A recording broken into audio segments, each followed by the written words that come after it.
black cloak, street gospel, light of the temple. Sword swing, killer live from the ghetto. The hood messenger, let them know hell's close. Black burial, the devil in a black cloak. Yo, what is up? Welcome to the Street Gospel Podcast. I'm your host, Dave One. And this is episode number... What episode is this, Cam? 60. Episode number 60. Yeah. Man, if you caught our last episode... Wait, who was our last episode? Angel. Oh, that was Angel. Angel Cortez. From gangbanger to Army Ranger. Definitely was a good story. Episode 59, catch him. Check out his brand, OG Pumpkin, Defense Strategies Group. Doing big things, man. Angel's a good dude. I really like that story. If you haven't caught that, make sure you check it out. Secondly, Camel's been bugging me. So we have merch, okay? We have Street Gospel t-shirts. So we need to start getting those out more. So if you check out the link below, it's in saviorbrand.com. You can pick up a Street Gospel Podcast shirt. We'd appreciate it, you know. There is a little bit of money that goes into this podcast, and we can use some support. So if you want to pick up a shirt, check it out. They're inexpensive, but you could rep the podcast, show a little support for us. Thirdly, Camel been getting on me about this, and we're gonna put the link down below. You can support us every month. We have people that support us right now. Got some great supporters. So if you go to anchor.fm, we'll put the link below. There is a support tab, and you can go in there, and once a month you can do 99 cents, $4.99, $9.99. That helps. So we got some good supporters now, but we could always use more. So check out the links below. We'd appreciate it, and it does go towards the podcast and just funding the podcast because it takes a little bit of money, and Cam needs to get paid one of these days. He's working for food and shelter right now, right, Camel? I mean, so I like to hook him up once in a while. But anyways, we got to get down to the business today. We have a guest that came in today, and I got to play just a little bit of music for my guest as we announce him. So I met this dude. It's got to be over 10 years ago. It's probably like 12, 13 years ago. A solid guy. We'll talk about that story, how we met. It's kind of funny. And he's an artist. He's a family man. Can you believe that? He's a ex-street guy. But if you see him, he looks still kind of intimidating. But he's probably one of the nicest, most generous guys that you know. You don't want to be on his bad side for sure. But if you're on his good side, he's always going to look out for you. He's an artist, a tattoo artist. I mean, he's not your average artist because he does tattoos and then he does fine art. If you go to his studio, yes, he has his own studio, you're going to see a lot of good, great fine art at his studio. He has a bunch of business ventures. We'll probably talk about that because he got a lot of stuff going on. But I want to welcome to the Street Gospel Podcast my longtime friend, Big Sleeps. What up? What up? How you doing? What's up, man? What's up? I'm glad to be here, brother. Glad to be here, man. So we finally made it happen. Yep. Long story short is this. We and Camel started the podcast, we were trying to say, well, who's going to be our first guest? Who could be our first guest? Get us going. And we kind of both were like, well, what about Big Sleeps? And I was like, that would be great if we can get Big Sleeps, man. If Big Sleeps comes through to the podcast, it'd be great. It didn't work out, and it probably didn't work out for the best, right? Yep. You had things going on. You were busy. We didn't have the best equipment. Me and Kevin were talking about that. We didn't have the best stuff, bro. So it probably wouldn't have been a good look. You probably would have been like, I'm not reposting that. Yeah. But it kind of came together, and it came together fast, right? Yeah, it did, man. It came together pretty fast. I hit you up the other day, and you were just like, well, let's do it. And I was like, oh, okay. It's been on my mind, man. Honestly, like I said, I've been hit up for a few podcasts recently, and I'm like, I gave Dave my word. His podcast will be the first one I do. So here we are, man. My first actual podcast where I'm sitting down having a nice conversation with someone. That's dope. Right here at Street Gospel, brother. I appreciate it, man. Yeah, man. It means a lot because there is a lot of podcasts out there right now. in the realm of and there's a lot of good people out there. They're trying to do the good things, and podcasters are popular. You can broadcast from anywhere to everywhere, right? And but I appreciate that you came through, because I know a lot of people have been knocking on your door to be on their podcast, man. Yep. You finally made it. Yeah, I'm glad, man. I'm honored to be here. We're good friends. It's been a long time coming, man. So I'm ready just to chop it up with you, brother. So I was thinking back the first time we met, right? So I know we talked about this story before a couple times. So our mutual friend Ralph, actually AB. Yep. AB's good friends with Ralph. I know AB for a little while too, and Ralph gets your lettering book, probably one of the first ones, right? Yep. One of the first lettering books. I have my brand, Save Your Brand, and Ralph makes me some letters off of the reference book, right? Yeah, the reference book.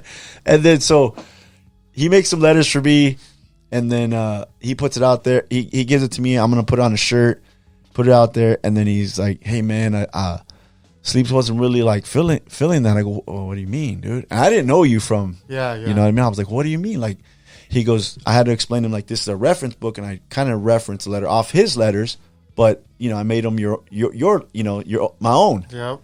And so I was like, oh man, I didn't know how to take it, right? So I'm at AB's one day getting ready to get a tattoo, and here comes Sleeps. Now, if you don't know Sleeps, like, and he's more smiley now, but in those days he didn't smile too much. Yep. He's a big dude. He's tall. He's a big dude, and he walks in and he looks at me, and I had the Savior shirt on, and he did a double take, and I was like, oh man. So then after I was like, dude, and then Sleeps is just, I'm just like, oh man, what is he gonna say? What is he gonna tell me? And the myth of Sleeps, right? is all like, and I'm sweating it. So then you came back, you put your stuff down, you came back, and you said, hey, you're that Savior Brand dude? And I said, yeah. He goes, the shirt came out nice. And I was like, whew, thank you, bro. Oh man, you know what? I think we learn as we go, right? We learn how to interpret.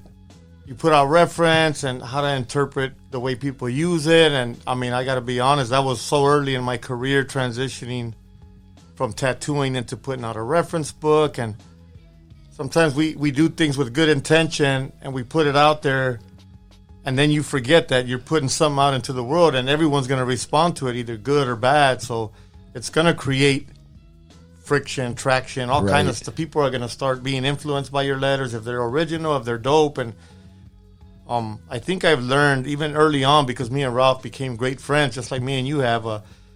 The intention was pure, bro. There's no it wasn't a brand coming and stealing my stuff or what have you. So I'm glad that I was able to tap into that and say, hey, this was, by my brother Ralph, which has some of the same codes that I follow. We come from similar places.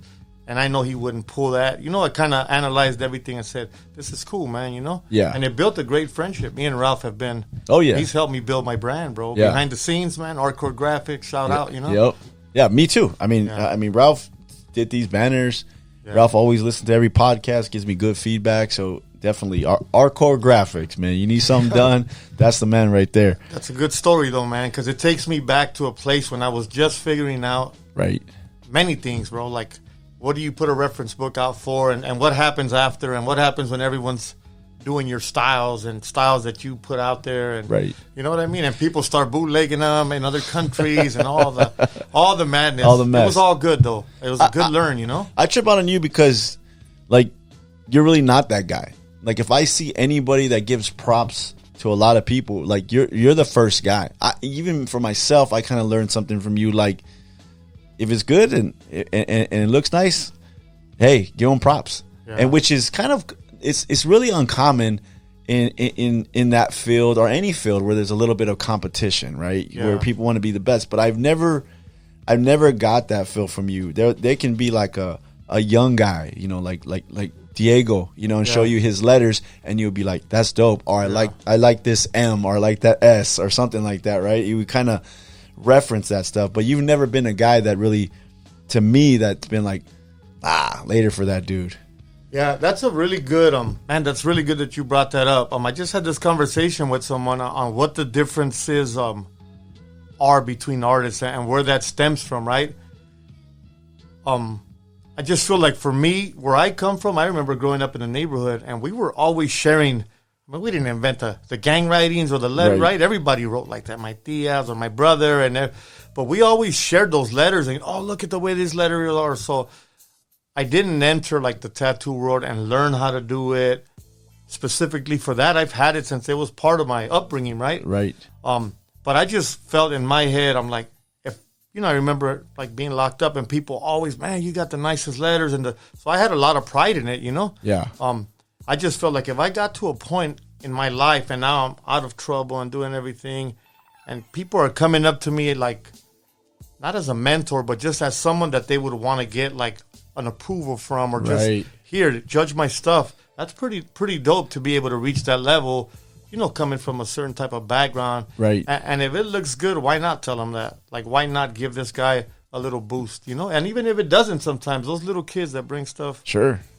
I always like, man, that's amazing. Yeah. Because I see the potential. Like, I always look at the bigger picture. That piece might not be good, but the potential and the dedication it takes to sit there, or even the courage to bring it to somebody and show that piece takes a lot of a lot of discipline, bro. Yeah, that's a good point, man. Even not that I'm all big time, but there's people that come to me and go, "Hey, man, how do I do the podcast? Or what do you use? Or what do you think? Can you check it out?" And I'm always like real, like you said, I'm like honored that you're asking me. Like, man, I don't feel like I'm Joe Rogan. Not you yet. know what I mean? Not but yet, brother. I feel like, like I can help you. Like, what do you need? You should get this, or have you tried this? Like, stay on that track. You know what I mean? Like, I think you got something right here. And this one young kid, he was from I think he's from Chicago, and he just hit me up one day, and now I look at his podcast and I'm like, he's pretty solid. Last Sunday podcast, I mean, I was like, it looks pretty dope, man. Good job. Like, you've been on the grind for like a year, and you can see starting to grow. So I think that's a good point that you say, man, where you kind of just encourage people. By the way, I want to give you props too on the podcast, bro. I've seen it kind of grow and grow, and I'm like, wow, like I got to get on here. The fact that now you come. No, he's like, it looks dope. Now I'm getting on there. Nah, nothing like that. I mean, honestly, the timing was crazy at that time. My health, and I was. I'm really dedicated to what I do, but I'm really good at overloading myself with a lot of things, and I like to try a lot of things. But at that time, it was nuts. But like I said earlier, I think I'm probably in a better place to elaborate on stuff better, or articulate some things that I want to talk about in a better way, like today, where I'm at today. Yeah. And I had just told my wife, I'm like, man, I want to start 2023 with something special, That's some dope. Inspirational for people. So I think it worked out for the best. Like I said, I tease you about it, but in reality, I kind of knew. I was like, well, it'll happen. When it happens, it'll be something good. And I think when you said I was like, it's perfect time. Yeah, the timing was amazing, man. Yeah, we didn't have nobody scheduled yet, and so I told Cam, and then the holidays hit, and we had a guest that was lined up. It didn't work out with our schedules, and then it was Christmas. So I was backup. No, not at all. No. It was Christmas, and we just held off. And I just told Cam, you know what? Let's just me and you do a podcast like tomorrow. We were gonna do one Thursday, and then I go and we'll just whatever. I'll hit up some people and we'll do. And I didn't even hit up nobody. And then you sent me a message. I forgot what we maybe I think it was just Merry Christmas and stuff like that. And I go, let's try to get you on this year. Do it. And then you were like, let's do it. And I was like, oh. And then you were like, let's not DM. I'll call. Let's go over text. I'll lose it. And then you called me, and I was like, oh, he's serious now. Yeah. Monica's here. So you can ask her. I said I got to get on Dave's podcast because I've been getting asked a lot. And no disrespect to no one, but I'm a man of my word, or I try to be as much as I can. When I say something, even if it doesn't happen immediately, I'll keep my word. Nah, you kept your word, bro. Yeah, you kept your word, and like I said, it's a special episode, first of the 23, 60th episode. So I definitely appreciate you coming out, man. Let's go back a little bit, Sleeps. Go back. You grew up in the Pico Union area. Yep. For people out there that don't know what that area is like, I mean, I haven't frequented that area in a little bit. I mean, I go to Staples for a game and then I'm out. You know what I mean? But it's a little bit west of Staples, and it's pretty rough down there. Yeah, Staples wasn't there yet. Yeah, for sure. you know, it's still a crazy area. I mean, nothing compares to the 80s or even the late 70s, you know, but it was crazy growing up there. It was beautiful because when that's all you know, I mean, that's just the norm. But most of the youngsters or the kids, you know, we all grew up idolizing or looking up to the homies that were there. Or we had a lot of negative influences, and not to say that was the only influences, because my older brother never joined the gang. He went off to college in '84.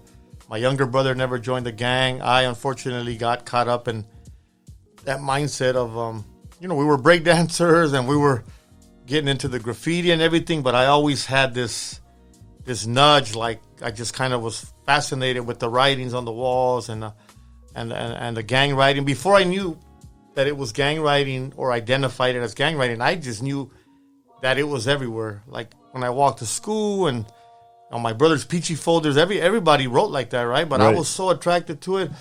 And I just shared this with a friend, with my friend from Dubai. Said, I remember mimicking it, and my mom's reactions, she immediately had what are you doing? Don't be writing like that. And I was like, what the heck's going on? Like, to her, that was just only cholos write like that, right? Like, tattoos weren't common either or nothing. Right. I remember as a kid just thinking, man, how do they do that? I want to get a tattoo. I mean, this is little kids, right? Like little kid age. And me and Prime were hanging out since late 70s, bro. Wow. We were little kids in the alleys, and I remember even taking spray cans from the auto parts on Venice and Bonnie Bray and going and tracing stuff over. And wow. You know, but it was rough. The shootings were normal. People getting killed on the street corners was normal. And, you know, eventually I made the bad decision to kind of join the gang, or, you know, we always kind of morphed into the gang, right? Like, it's crazy because it's just all you know. Yeah, you don't realize it, and you know, a lot of people think like, well, why didn't your mom move out, or why? I'm like, mom didn't even know. Like, it ain't like you go tell your mom, hey, I just joined the gang, mom. You know, I didn't have a father figure. I mean, one of my uncles lived with us for a long time, but she couldn't move out. You know, it doesn't work that way. And move out where? Like to another gang-infested neighborhood. In that era, LA was pretty rough, man. You know, I think sometimes people think it's easy. Yeah, it's easy. I mean, it's not even easy to move now. Yeah, you know what I mean. And you have a good career. I have a good career. If somebody said we have to move, it's going to take some funds to move, no matter what, right? I'm just learning things. I'm by the way, I'm a new homeowner. You know, congrats, man. I'm like we just talked about. I'm learning that moving is never easy, right? Like now you think, especially when you're older. Oh my God, I'm upgrading. Now we're like, we pack to move, and then we get there and we unpack, and then the stuff that gets unpacked needs to go into dressers and drawers, and it's fun, but it's a lot of work. The last time we moved, I almost died. I thought I could do it by myself, man. Oh, no problem. We're going to get it done. No, I almost died. I was hurting for a few days. So it definitely, it's different. That neighborhood definitely was bad. What was it that kept you like gravitating towards that lifestyle? Was it an excitement? Was it sometimes people have fear and they just join? Or what was it really that really got you and kept you there? That's a really good question. I don't know that I fully figured that out. There's just something in me. I think it may have a lot to do with my personality, the traits that I carry. Right, like I always tell people now, like I think me and you had this conversation before. Like, I'm really glad that I'm putting all this energy into positivity, right? Because when I do something, even as a kid, I'm like an extremist, right? Like, and I makes sense. I got caught up and I couldn't learn my lesson, right? It's like they just say, you know, if you burn yourself and then you learn. I kept going back and going to juvenile hall, then juvenile hall and camp, and then YA. And I mean, I'll be honest, I'll just throw it out. I feel like I was upgrading, or like you get this status and right. You just kind of caught up in it. And Pico Union's a little different. I feel like the gang culture there was way different, and the gangs are so closely integrated there that it's crazy. When it erupted over there, it was really bad. It was horrible, but that was the norm to me, and I thought I wanted to be the best at that lifestyle, you know. Same thing, kind of. This plays into lettering, and I wanted to be the best letterer there, and right. I wanted to go and flex my stuff, and you know, it could have been a sense of pride and a sense of belonging, and kind of like some street credibility, fame, whatever it was it was definitely a bumpy road, man. You know. I think you hit it on the head right there when you said that you're a person. I mean, a competitive spirit a little bit, but extreme. Like I wanna be the best, or I want to push the envelope a little bit. Yeah. I think we talked about that, like you said in that conversation. I think we were saying this is before you worldwide big sleeps, and you were saying I remember you said something, and I was like, that makes sense. You said something like, the way I used to go after enemies or try to get money for drugs and all this stuff, like it was going to happen. I was going to make it happen no matter what. Yeah, there's no question, bro. Yeah, like you were going to make it happen no matter what. But then you said, I want to take that attitude and that mindset and put it over here into this business or what I'm trying to do in art. And I think that, like, I was like, that's crazy, because if you think about like bad habits or enemies, or putting it all on the line, basically, right? And if you take that attitude and apply it to something else in a positive way, you're probably going to be successful. Yeah. How many people with that same mindset are out there, right? How many people that have that dedication to negative things, that's all they know, right? Like in prison, and we seem to be so disciplined in there, but it doesn't make, I mean, I'll put it out, man, it doesn't make sense that we're in there, that we're out here wiping each other out, and then in there hanging out together and really disciplined, and then we're back out and the discipline stays at the door, and it takes so much fine tuning. But I think that all boils back down to, like, there's nobody helping us, right? Or you come back out to the same thing, and it's kind of, it took a while to figure that out, man. It really took a lot of fine tuning, a lot of things, and I think I like sharing it now because I could see the bigger picture. Right. You can't share it and say, "Oh, I've been out for a year and I'm tattooing." I mean, honestly, Dave, like, I can't say. I mean, I can't sit here and say Big Sleeps, the brand or whatever, was planned, because I didn't get out. I just wanted to stay out of trouble. I think we've had this conversation, right? I've tattooed before at shops, relapsed, went back on drugs, drinking, partying, back to jail. Like, it was just a roller coaster of all kind of things, right? But putting like all that to the side and just thinking now, like today, when I actually look at things, I'm like, I know that my story could serve a bigger purpose. That's why I said, like, I don't want to touch too much on negativity. It's good to bring that to the table, but to look at how that could also be implemented. Look what was built, right? Not by accident, but look what was built with determination, it kind of evolved, bro. Like, it kind of evolved, and there was an evolution of your life. Yeah, you know what I mean? Like, even going back, so when we first met, you were still struggling a little bit, trying to stay out of trouble, trying to do the right thing. You know, having, you know, maybe, you know, somebody finally trusting you at that shop was Lowrider when you were there. That was one of the banging shops at that time. Right? Shout out to A.B. Alvarez too, man. Yeah. That boy, I think taking me on, like, for whatever reason, whatever he saw, like, to say, I'm gonna hire this guy. And that's a good story about, I'm gonna tell you this story. I remember being at Ink and Iron, and I had just released my book, and I released some flash sets. I'm an okay drawer, right? And I released a lettering book, and I remember Wendy Belzell, who helped me put the book out. She's Belzell Books. She let me come and sell books at her booth. I was still at another shop in Inglewood. I was, like, barely transitioning out. And I remember this. I never forget this, man. Me and Ralph talked about this, and I was like, how much should I sell my flash for? This is 2010. Boog had came around, and, man, your shit's dope, bro. Like, you know, it was cool. I was getting inspiration, like leaving a smaller walk-in shop and then being exposed to, like, the Jose Lopez and A.B. Alvarez and all those guys. Because that's a whole nother level. I'm that little dude coming up to me saying, like, she's like, I got an idea. Why don't you walk up to A.B. Alvarez and clowning them and ask them, show them your flash. I still remember this, man. Like, show them your flash and ask them what you should sell it for. I'm like, that's not going to happen. Like, I immediately had, like, this, like, just nervous, like, butterflies in my stomach. It felt intimidating, bro, you know? Don't get hyped, A.B., if you're listening. But it felt, I seen their work. He's going to record this and send it to you. Honestly, bro, I mean, I'm not going to lie about that. And I remember Jose got the book and he bought one from me, all these crazy things, right? And I remember I was like, man, I didn't have this feeling when I was tattooing in the county jail and on the streets. Like, But now I entered a new world with a different mindset, and I thought, wow, this tattoo industry is intimidating. It's like crazy to see all the. So I felt like the lowrider days. Little did I know that day I didn't go ask. By the way, she went. But little did I know that a month later, because I met Manny and everybody there from Lowrider, and then they sent me out to go get an interview, and AB brought me on. That was a life changer for me, man. Right. That taking on that trip, even though I had no customers out there or nothing. And AB's one of the first that told me, why don't you take a sign painting class or like pick up the brushes, bro? You know, so I listened. I went and I took sign painting or whatever, but it was intimidating, and it was a life changer to come on into that realm, right? Like to take on a shop of that magnitude. And they were the shit back then, bro. Yeah. You know, and they still are. But at that time, they were all together. They were coming up.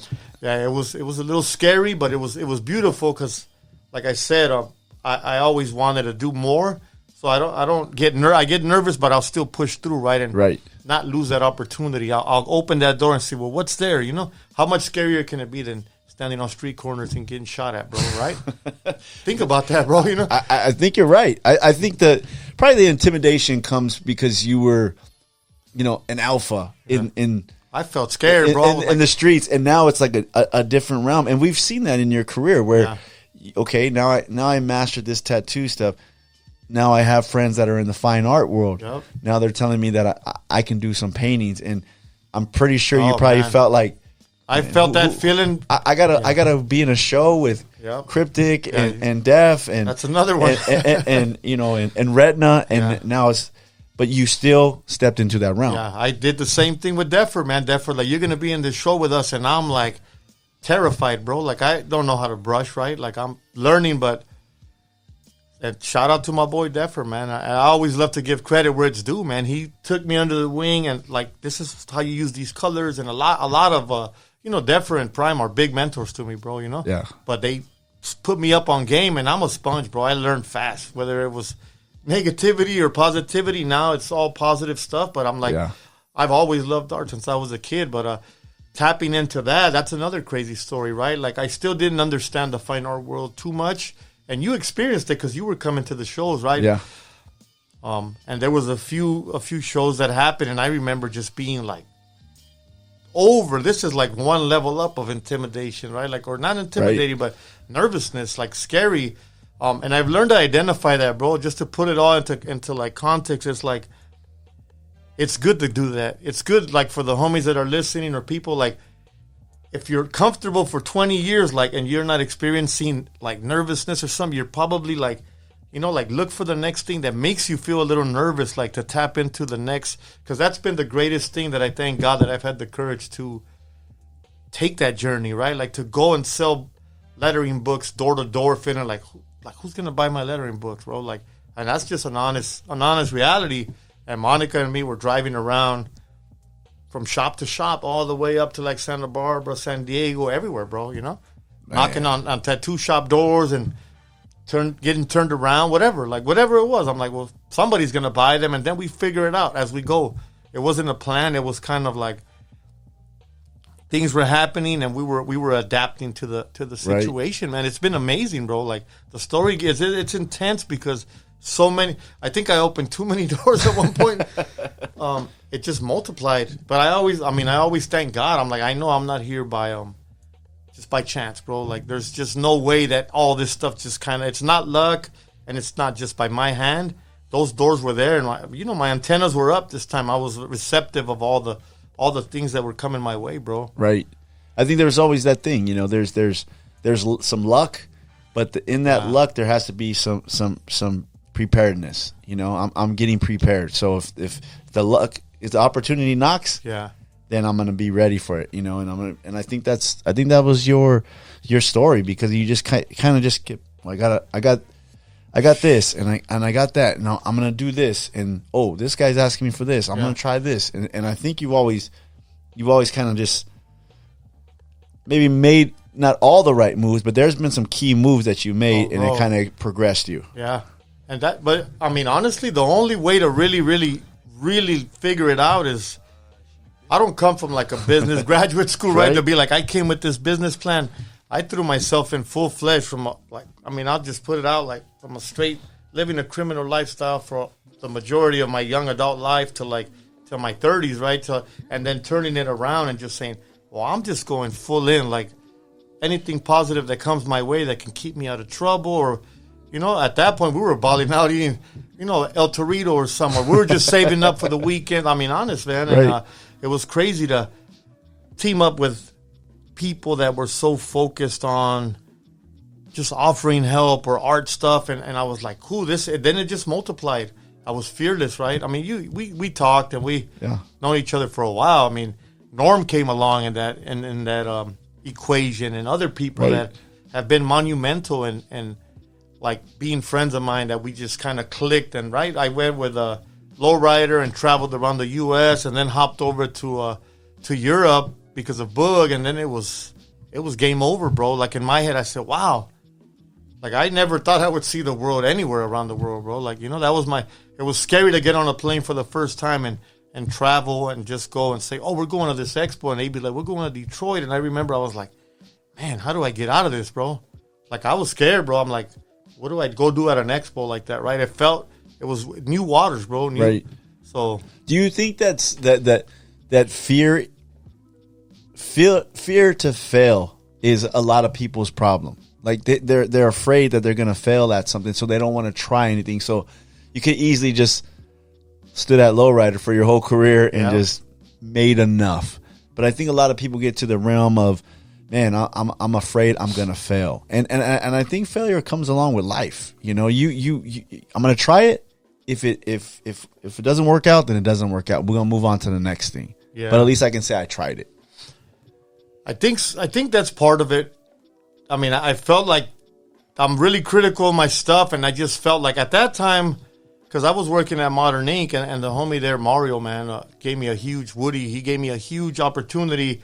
I came over there with some crappy tattoo machines in 2008. All my equipment I had lost from back when I was tattooing at different shops, right? And he hired me, put me up on a lot, some equipment and everything, and let me work there for 2 years straight, man.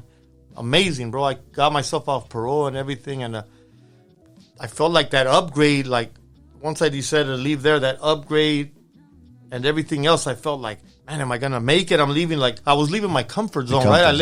I lived around the corner, and it just felt like. And then when you look at the reputation of these other guys and what they're doing, I was still trying to figure out, like, I've been doing lettering my whole life, right? But I didn't really know that type of lettering was going to be a hit in the mainstream tattoo world. So I don't know if you remember, I was trying to do all kind of stuff when I went to lowrider and trying to tattoo different things or whatever. And something just kept saying, go back, just do letters, just do letters. And I felt like that kind of fear of failing, but more than that, just that unknown waters, bro, Right.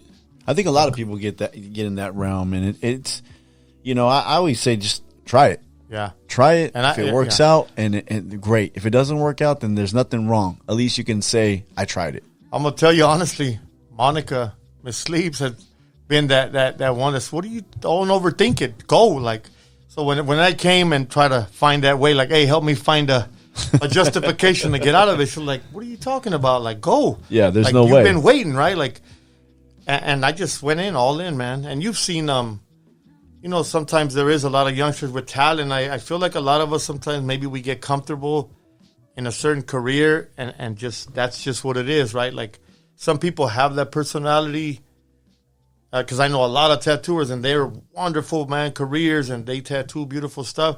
I was that guy, just wanted to try a little bit of everything. Like I wanted to make shirts, I wanted to paint, and I wanted to do all kind of stuff. Anything that was artistic, bro, Yeah, and I feel like that opened up doors to kind of learn the business a little bit and become more business minded as well, Right. I think that was a key for you. You tried a little bit of everything and found out what you were good at, and then you stuck to that. And then you dabbled in probably more things than most tattoo artists. The merch, the fine art, tattoo machines, ink now, the books. Now everybody makes books now. Yeah, and all this stuff. Shout out to Ralph, man. I mean, I'm gonna be honest, man. That guy was a really, really huge blessing for us, for him to come in. We cross paths like that. Right. The friendship's been there for 10, 12 years, nonstop, man. It's just been like huge leaps in the company, right? Like the websites. And when I built my book, bro, Letters to Live by Volume 1, when the lady asked me, well, where are you going to sell it? I'm like, what do you mean? I don't know. Like, oh, you don't have a website? I'm like, no. So I'm like, oh, find the website. I immediately had somebody buy a domain, but I knew nothing about that stuff, bro, you know? My brother everything just happened on the spot. Like I said, well, let's try this, let's try that. And then then Kale was in my life and my vectoring people. And you've seen it, right? Like it just kind of. It evolved. Yeah, it evolved. And Norm and the traveling. And it just kind of snowballed into wonderful things. The books opened. I'm going to touch on something else. So like the books opened up the doors. And it was crazy because right around the same time that I was getting I think I got like an interview, and it was one of the tattoo magazines or something. And it circulates inside the prisons. And there was this moment where I felt like this great feeling of like accomplishment or something. I was getting a lot of people sending emails and ordering books for their sons that were in prison. And, oh, my son looks up to you. He read your story. I don't remember what magazine it was. And then I put some ads. You know, I saved up a couple bucks and put some ads in to sell the books. And my mind grew fast on how to move those books or whatever. But I was getting a lot of people saying, hey, write this guy and tell him that I look up to him in prison. Like, and I'm, you know, like he's a role model.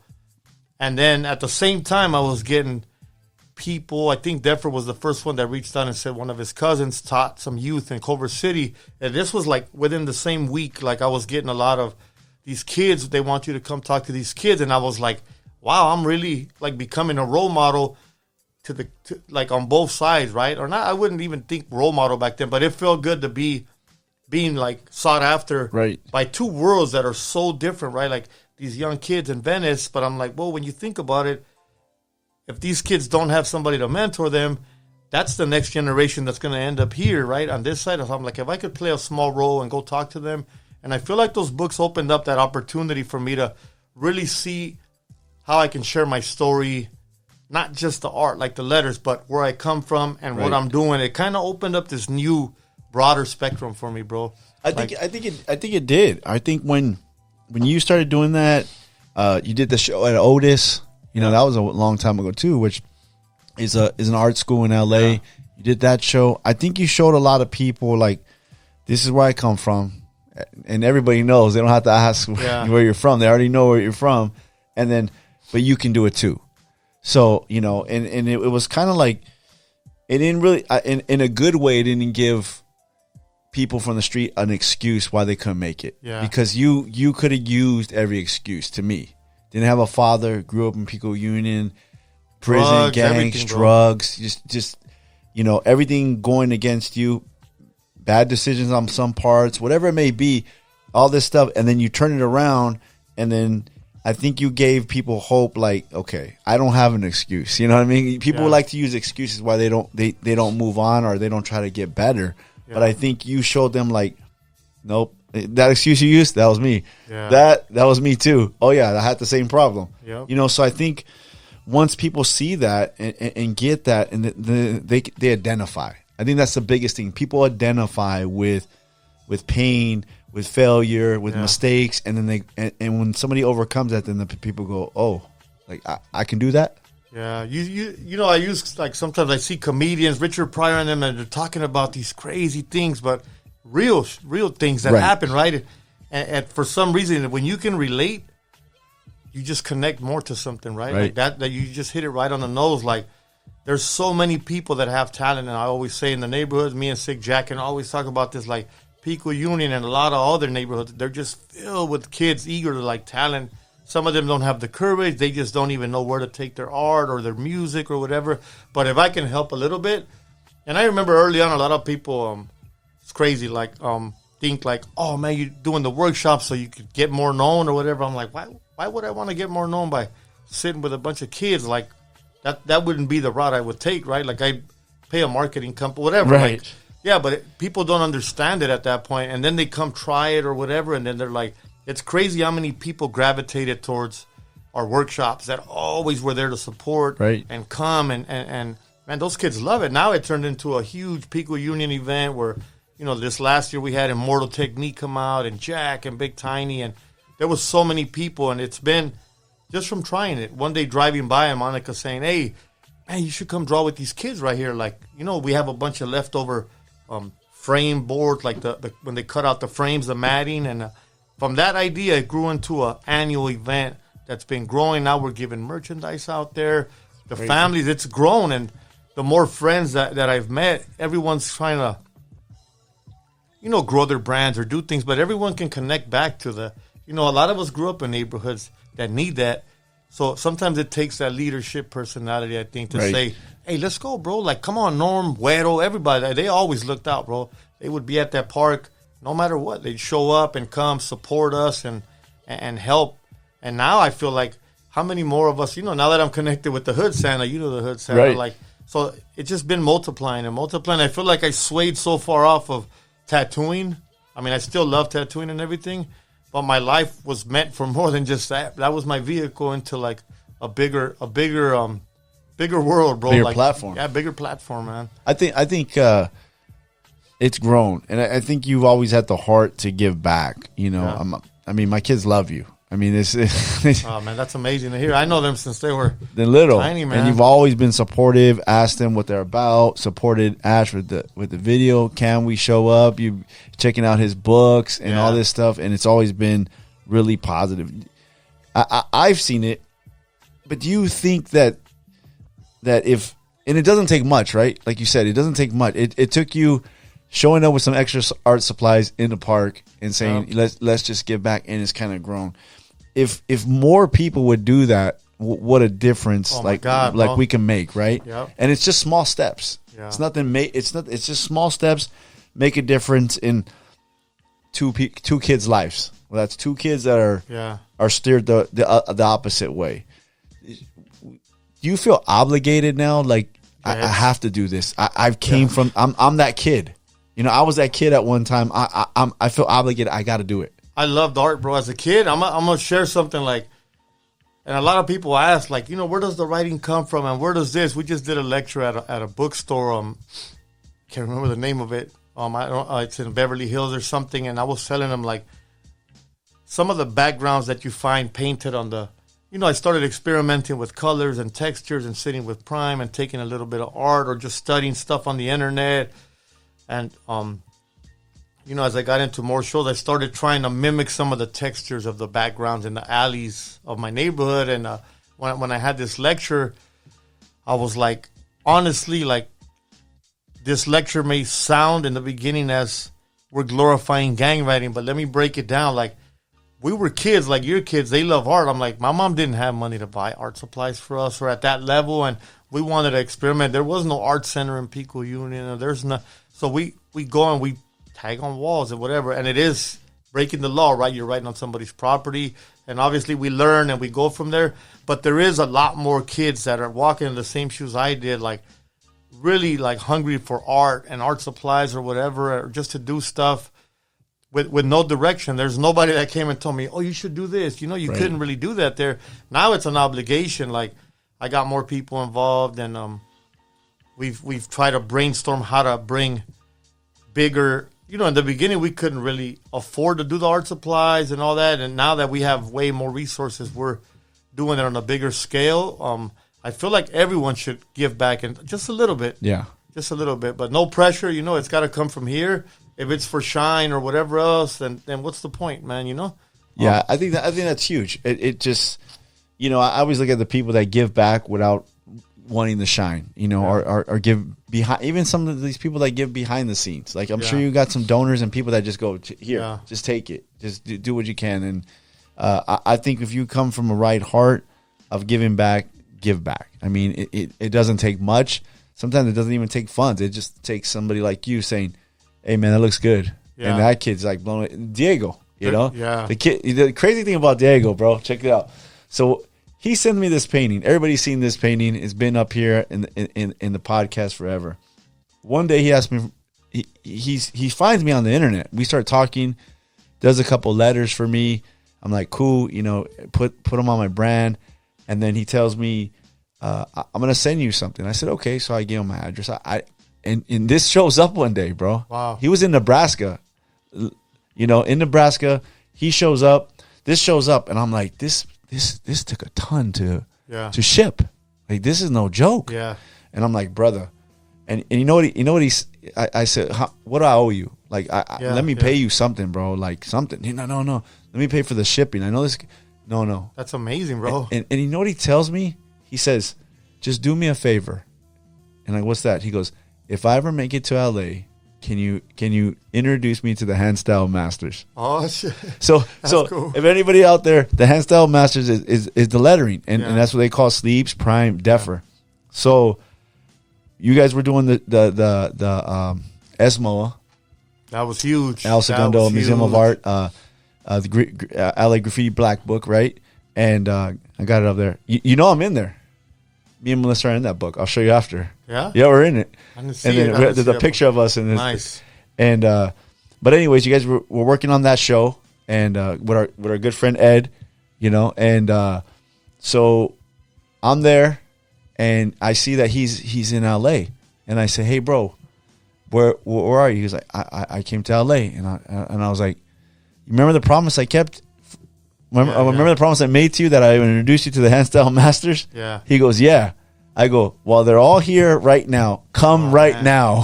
He must have been blown away, bro. So he comes, and bro, you talk about like, you said being nervous around Jose Lopez and AB and all those guys. He comes with his black book, bro, young kid, and I said, what's up, bro?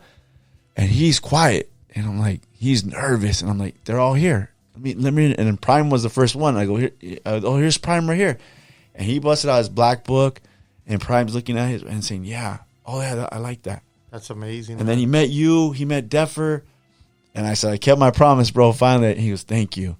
And that kid, he's a grown man now, but he's made a living off art. That's dope, man. And lives out here now, but it that little extra, right? Oh, they go a long way, bro. It was a little extra that just I didn't, to be honest, I didn't think he'd ever make it out here. Like as far as from Nebraska to move out here, he was in Cowtown.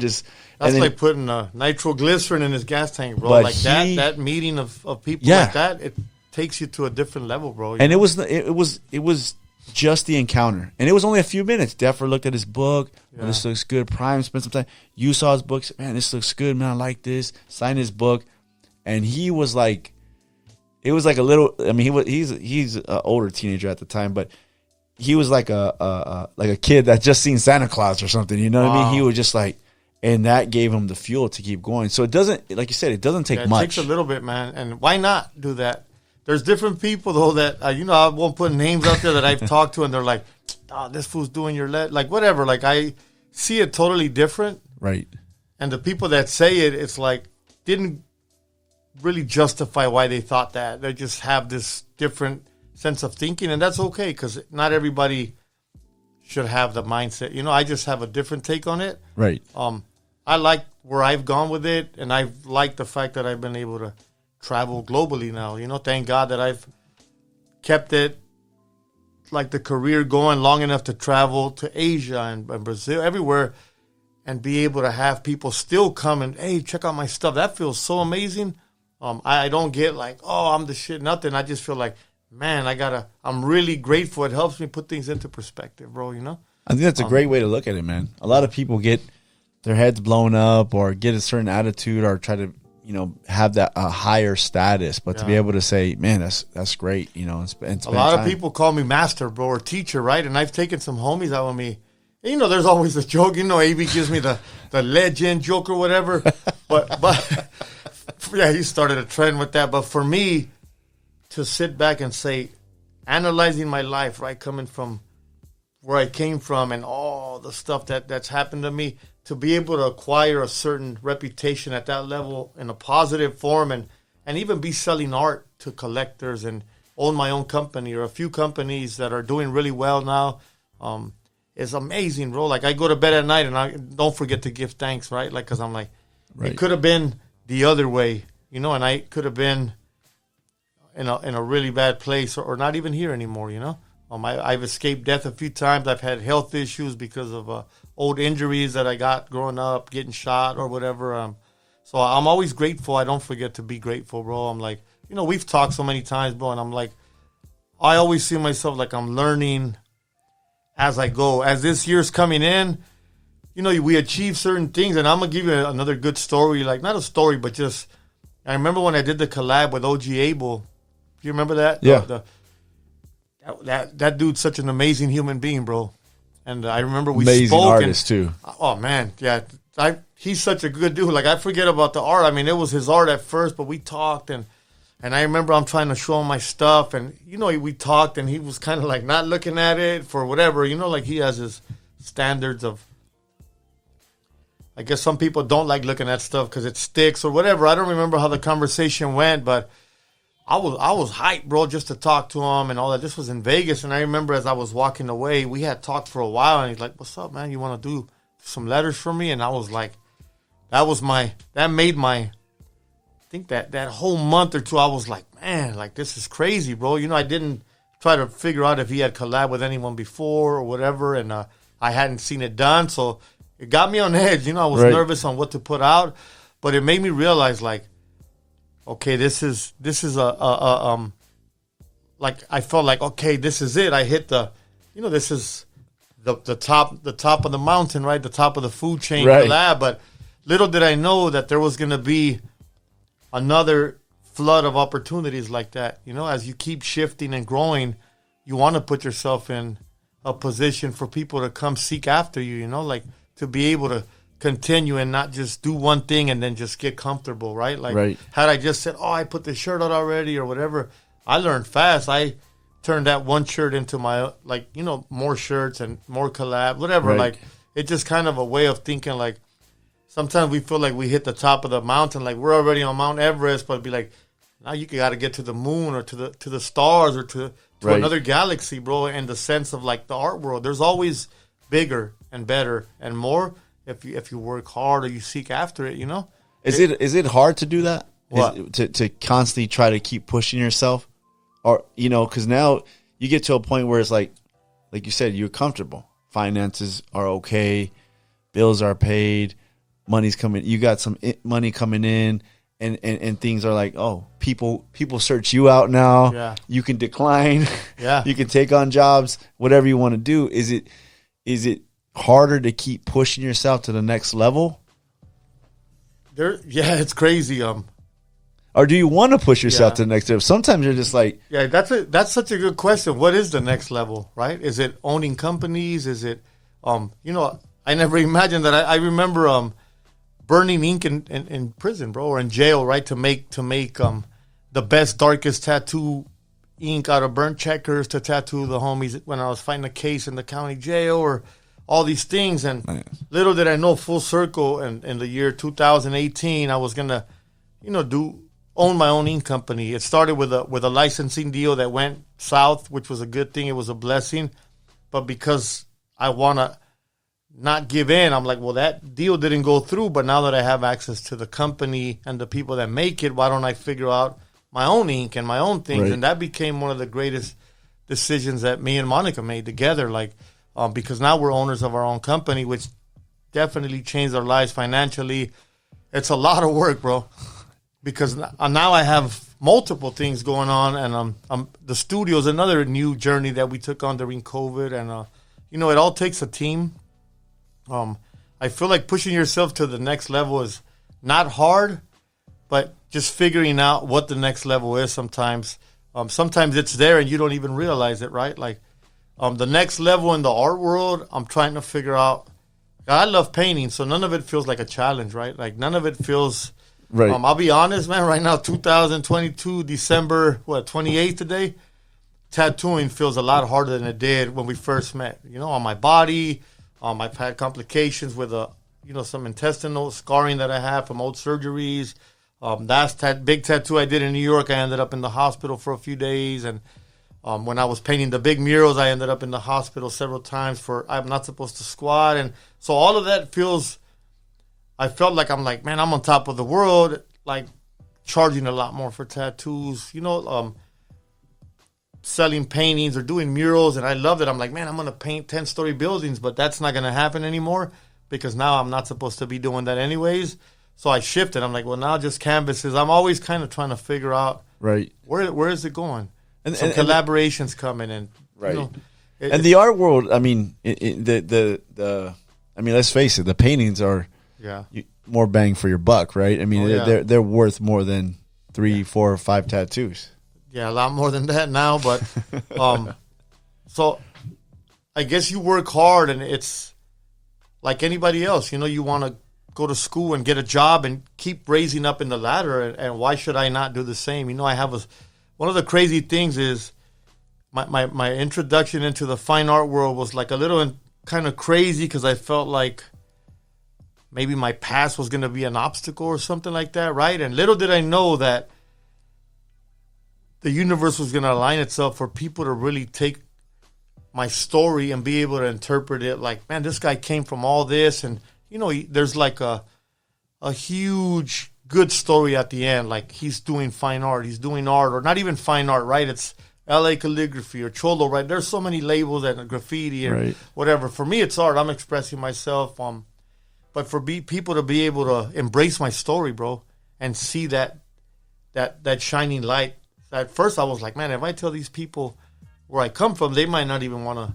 That was just me analyzing. You know, I overanalyze, but it's been amazing. You know, I've had people reach out and that want to buy stuff or they want to know what it says on certain ones, and I've even shared it with very older, more mature audience or ladies or people that I'm like, this guy's gonna bug out when I tell him what it says. But if you just read the wording, right? Like some of them say like some of the places I've been or prisons I've been in or whatever, like whatever I'm feeling when I'm painting certain things. But when they say, well, why did you write that? Or why did you? I said, well, that's my life story. You know, I got incarcerated for this and I experienced all this, but it's like a story of redemption or something. You know, it's kind of hard to put it into context. I feel like I'm a lot better at verbalizing it now or, you know, articulating certain things. And I feel like I don't feel these are the things that help you kind of open up that eye a little bit and say like, wait, this is meant to be in the story. It's not just a painting. It's the story and everything that comes with it that gives you that credibility. And I did a collab recently, or maybe like 2 years ago, with Ford Motor Company. They reached out and I almost said no. I was busy. Should I do it? Should I not do it? And I went back and analyzed, and I'm like, well, this is something different, right? Like this is a different thing. Another for me. level. Yeah, but now where I'm at now, I was like, hey, how can I? You know, because I'm a connector of people now, like a networking.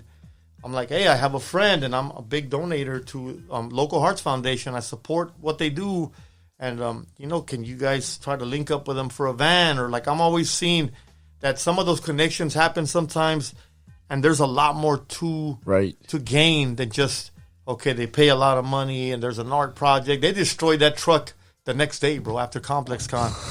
And I'll be honest, it's funny. I wasn't gonna take it on because they wanted an iPad rendering. And I said, I'm really bad at iPad artwork. Like, I said, but I'll give you, I'll make you an exception. Let me paint the truck live at ComplexCon. That's me wanting to go flex in there. Like, you know, I love the hype. I never done ComplexCon. I've been there, but it didn't happen. I had to paint it outside of the premises. But it was a big win for me. I got to meet, they had great people on there, great staff. And I'm thinking, God, let me get that truck at the end. And they couldn't, they're like, sorry, it's not it's like a sample, right? It's not street drivable. So we got to rip the artwork off tomorrow. I was like, wow, man, you know, but in my head, I was like, well, it's a big accomplishment. And it just taught me like these opportunities are endless. Once you embark on all that, like you just got to push yourself. Right. And that, like I said, that's not for everybody. Because it does take a lot of work, a lot of dedication. As the year is ending, like I was saying, like, you know, I said, hey, I got my home now. We're settling in. I'm not going to lie. I was feeling like just there's a lot going on, that intense feeling inside where it's like it just feels endless, right? Like you're packing to go and unpacking and getting ready for some trips. And I'm like, man, I got to slow down. So lately all my praying has been just to learn how to kind of turn things away a little bit, you know, and not keep, because sometimes we think like, what are we chasing? Is it a paycheck? Is it one more win, one more country? Like, what's going to be the gain, right? Before I was just going, but now it's like, what's the gain to it? Like, what can I do to make this a real win, right? Is it just, I'm not going to lie, there's somewhere I'm like, man, I got to let people know I'm in London. I got to let people know I'm here. Now, and then that became like, well, why though, Now there's got to be a little bit more, I don't know, like a spiritual connection, or I just got to be doing it. Now I'm doing the seminars, or if I take a trip to Mexico or something, I'm trying to grow my brand and educate people. Hey, I'm a tattooer and I own an ink company. I have my best interest in creating the best tattoo ink for us or whatever. It's a lot of work. Right. So I try to figure out, like, why am I taking these trips, or what am I doing with this? I ended up in a situation that's amazing, but it takes a lot of I'm like constant work. I think you said it good. I think you took your street reputation, which was credible in a negative way, right? Yeah. But you flipped it, and I think people like it's the old adage, real recognize real, and it's true. If you have that credibility, people respect that. And it's funny that you said when you're talking to, a white potential buyer, a rich white buyer, and the contrast. I've seen you interact, and it's this little white lady, I've learned a lot, man. And just the interaction, but then you see like they're really interested in the story and art. It as far as I know, it's not just a painting, but it's a story behind the painting. Yeah. Like, where was this artist at this time, or what was his mindset at? Why did he paint that? Or who is this person in the painting? Or why are the letters like this? So I think the story is in the background, and the artist's view on it is kind of is even more important. I think that's what sells the painting sometimes. Visually, it's beautiful, but sometimes you want to know more about, like, why am I going to hang this in my home, right? Like, sometimes you could hang that painting and hand it off to your kids, right, or whatever. Like, what does it mean to you to hang it in your home, that you want to stare at it? Like, it's not furniture, it's you're adding, that's an added incentive. Like, so I've learned a lot. Now the collabs, I was fortunate enough to sell a lot of the art I did for, like, Aftermath and the LA Luber shows, which is a big blessing. Now I've got to the point where I feel like I'm constantly, like, when I get commissions, I'm like personalizing it to that family. I'll ask to go in the home or museums that I've done. I want to go look at it. Natural History Museum for me was a huge trophy. I sat there and stared at that wall, and I just felt like, man, well, how can I put my emotions into this wall? Or, like, it's tattoo related. How can I trip out on this story? Like, it was a temporary installation, right, for that show, and I was like, in my head, I was telling Norm and them, how can I make these guys just never want to buff this? Because they're like, we're just going to buff it right after the show. And lo and behold, after the show, they called me in and said, what would it take for us to keep this and cut the whole wall out in the natural and keep it and move it to a different part of the museum with a plaque? Once they figured out my story and we talked and we became friends. So it's there permanently. It's crazy. And they were like, do we renegotiate or something? I said, just keep it. It's a gift. Like, I grew up in this neighborhood. Like, these letter forms were learned here. Like, they didn't know much about that until we had the chance to meet. They have a wonderful staff. They bought a painting for their offices, and I bring Prime in. That's my partner, bro. So he came in, did it with me. We have a plaque there. It's like our trophy, bro. Do you trip out on that? Does that ever, like, you go down those streets, and you're around USC, and it's bad. It's a bad neighborhood. You're driving in and you look across and there's the Natural History Museum. And you're like, I have something in there. One time I was over here in these amazing, streets, bro. And now I have something in here. I mean, it's hard to really fully comprehend that. I used to go buy drugs around there or take drugs from people back. When I was doing bad, I'm not ashamed to share stuff that was part of my past, bro. Like I said, we all make mistakes daily, bro. Like, sure, I make a lot of mistakes, but knowing how to shake that off or saying, okay, well, what did I do wrong? Do you want to fix it, or do you want to let that take you down and, that you want to sit there and just get stuck on that one thing. Like if we didn't make mistakes, then you don't learn, right? How do you learn? Right. You touch the stove, you burn yourself. Okay, well, I'm not going to touch that no more. Maybe you tap it again, but then you go the other way, right? That's just part of life. That's it. But to be there, like Long Beach, this is a story because you had asked if it felt like mandatory, like to do the workshops with the kids. The last couple of murals, me and Monica brainstormed this idea that if any company or city hit us up to do like a mural or something, and this goes hand in hand with the last big projects I did, we mandatory have to get like, they either have to host a workshop for us, bring the kids. I mean, the paycheck is one thing, but we asked Long Beach to transit for the big mural I did there to allow me to do a 4-series workshop with the kids, and it was just nice. It's part of the package now. Nice. Graph-Aids did it.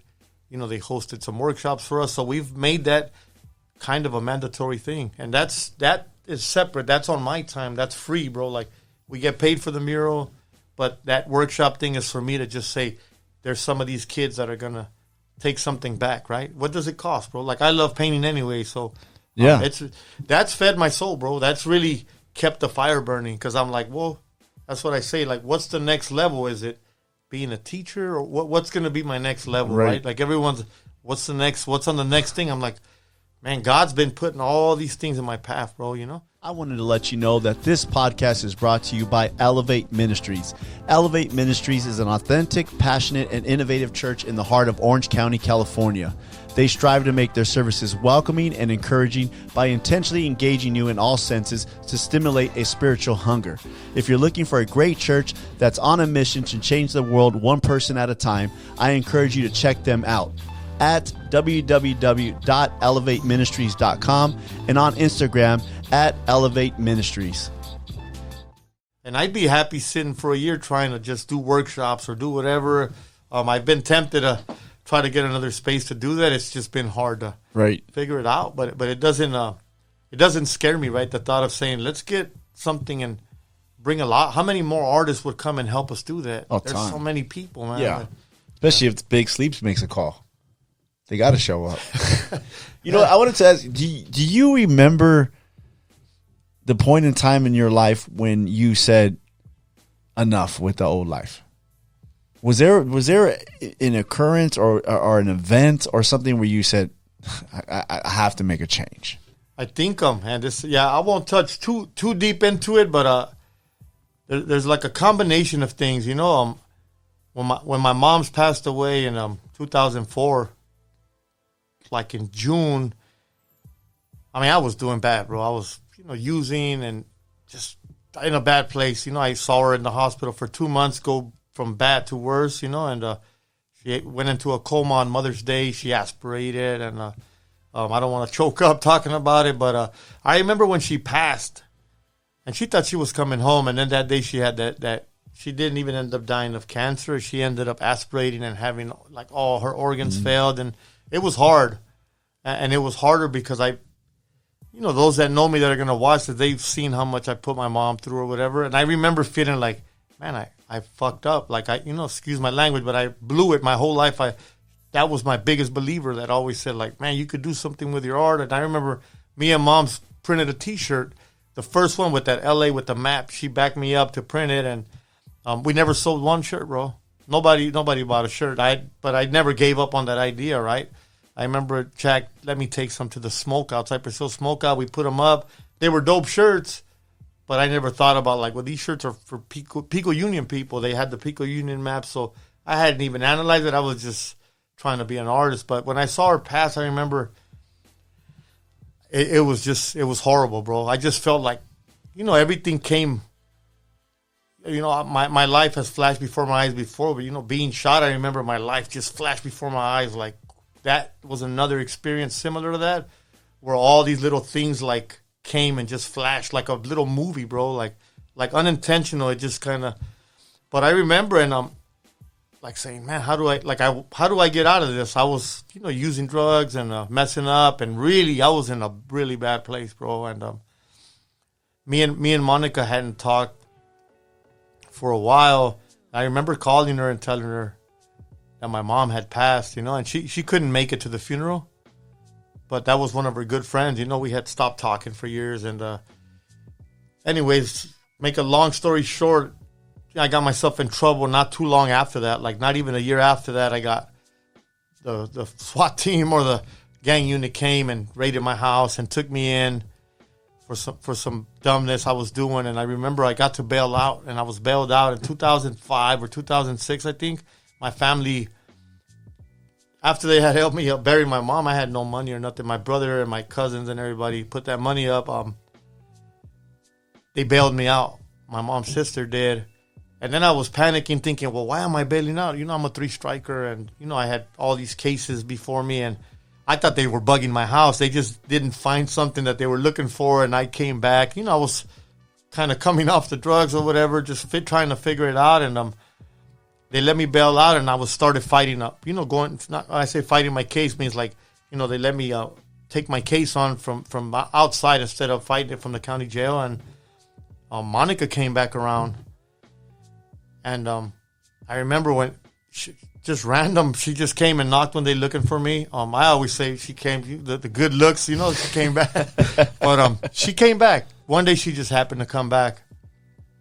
And my brothers told me, and nobody really came to my mom's. I lived on the other side of the neighborhood, so I lived in the wrong, you know, like by street terms, like on the wrong side of so nobody really came looking for me there that would knock on the front door. Everybody would come through the back alley or hey, somebody's looking for you. And I come down, and I remember, and I had been pretty depressed, and I had just got diagnosed with diabetes, everything. And I remember I saw her, and I was like lit up. I was like, man, like something good, you know. And we talked, and the rest is history, bro, because I just lit up, and I was like, started telling her, and you can ask her, man, like she was like, man, you look so bad. Like you were just, when you feel like rock bottom, I got to experience rock bottom right there. Like, I don't believe in suicide or like that type of way out, but it did feel like helpless. I was like, how do I shake this drug habit, bro? You know, and like I said, I'm not ashamed to share any of that because that's part of my journey, right? That's kind of like shaking off those things and being able to come full circle and this strong is a good story to share because it shows people it could be done, bro, you know? But we started talking and things kind of evolved, and I was ready to tap out on my case and everything. I was going to go on the run, and they kind of, it just happened, like God just aligned it. You know, I remember just thinking, like, I'm done. I'm going to get arrested and go to jail and be done. And I started staying at her house, and I pulled away, you know, from the neighborhood long enough to kind of just see things a little clearer. I still ended up going to jail, but I remember I was actually out for like a year and just got to experience like that feeling of wanting to change. I wanted to get, once I knew I was going to get like some type of prison time or whatever, and it ended up going down from like 18 years to 16 years to, at the end, the judge was like, if it was up to me, I'd let you go home. The cops didn't really prove much, and, you know, I don't want to get into super details about the case, but he was like, I got to give you these 2 years with half. I was like, 2 years with half? I was ready to jump on 14 years, and I remember I told myself, this is it.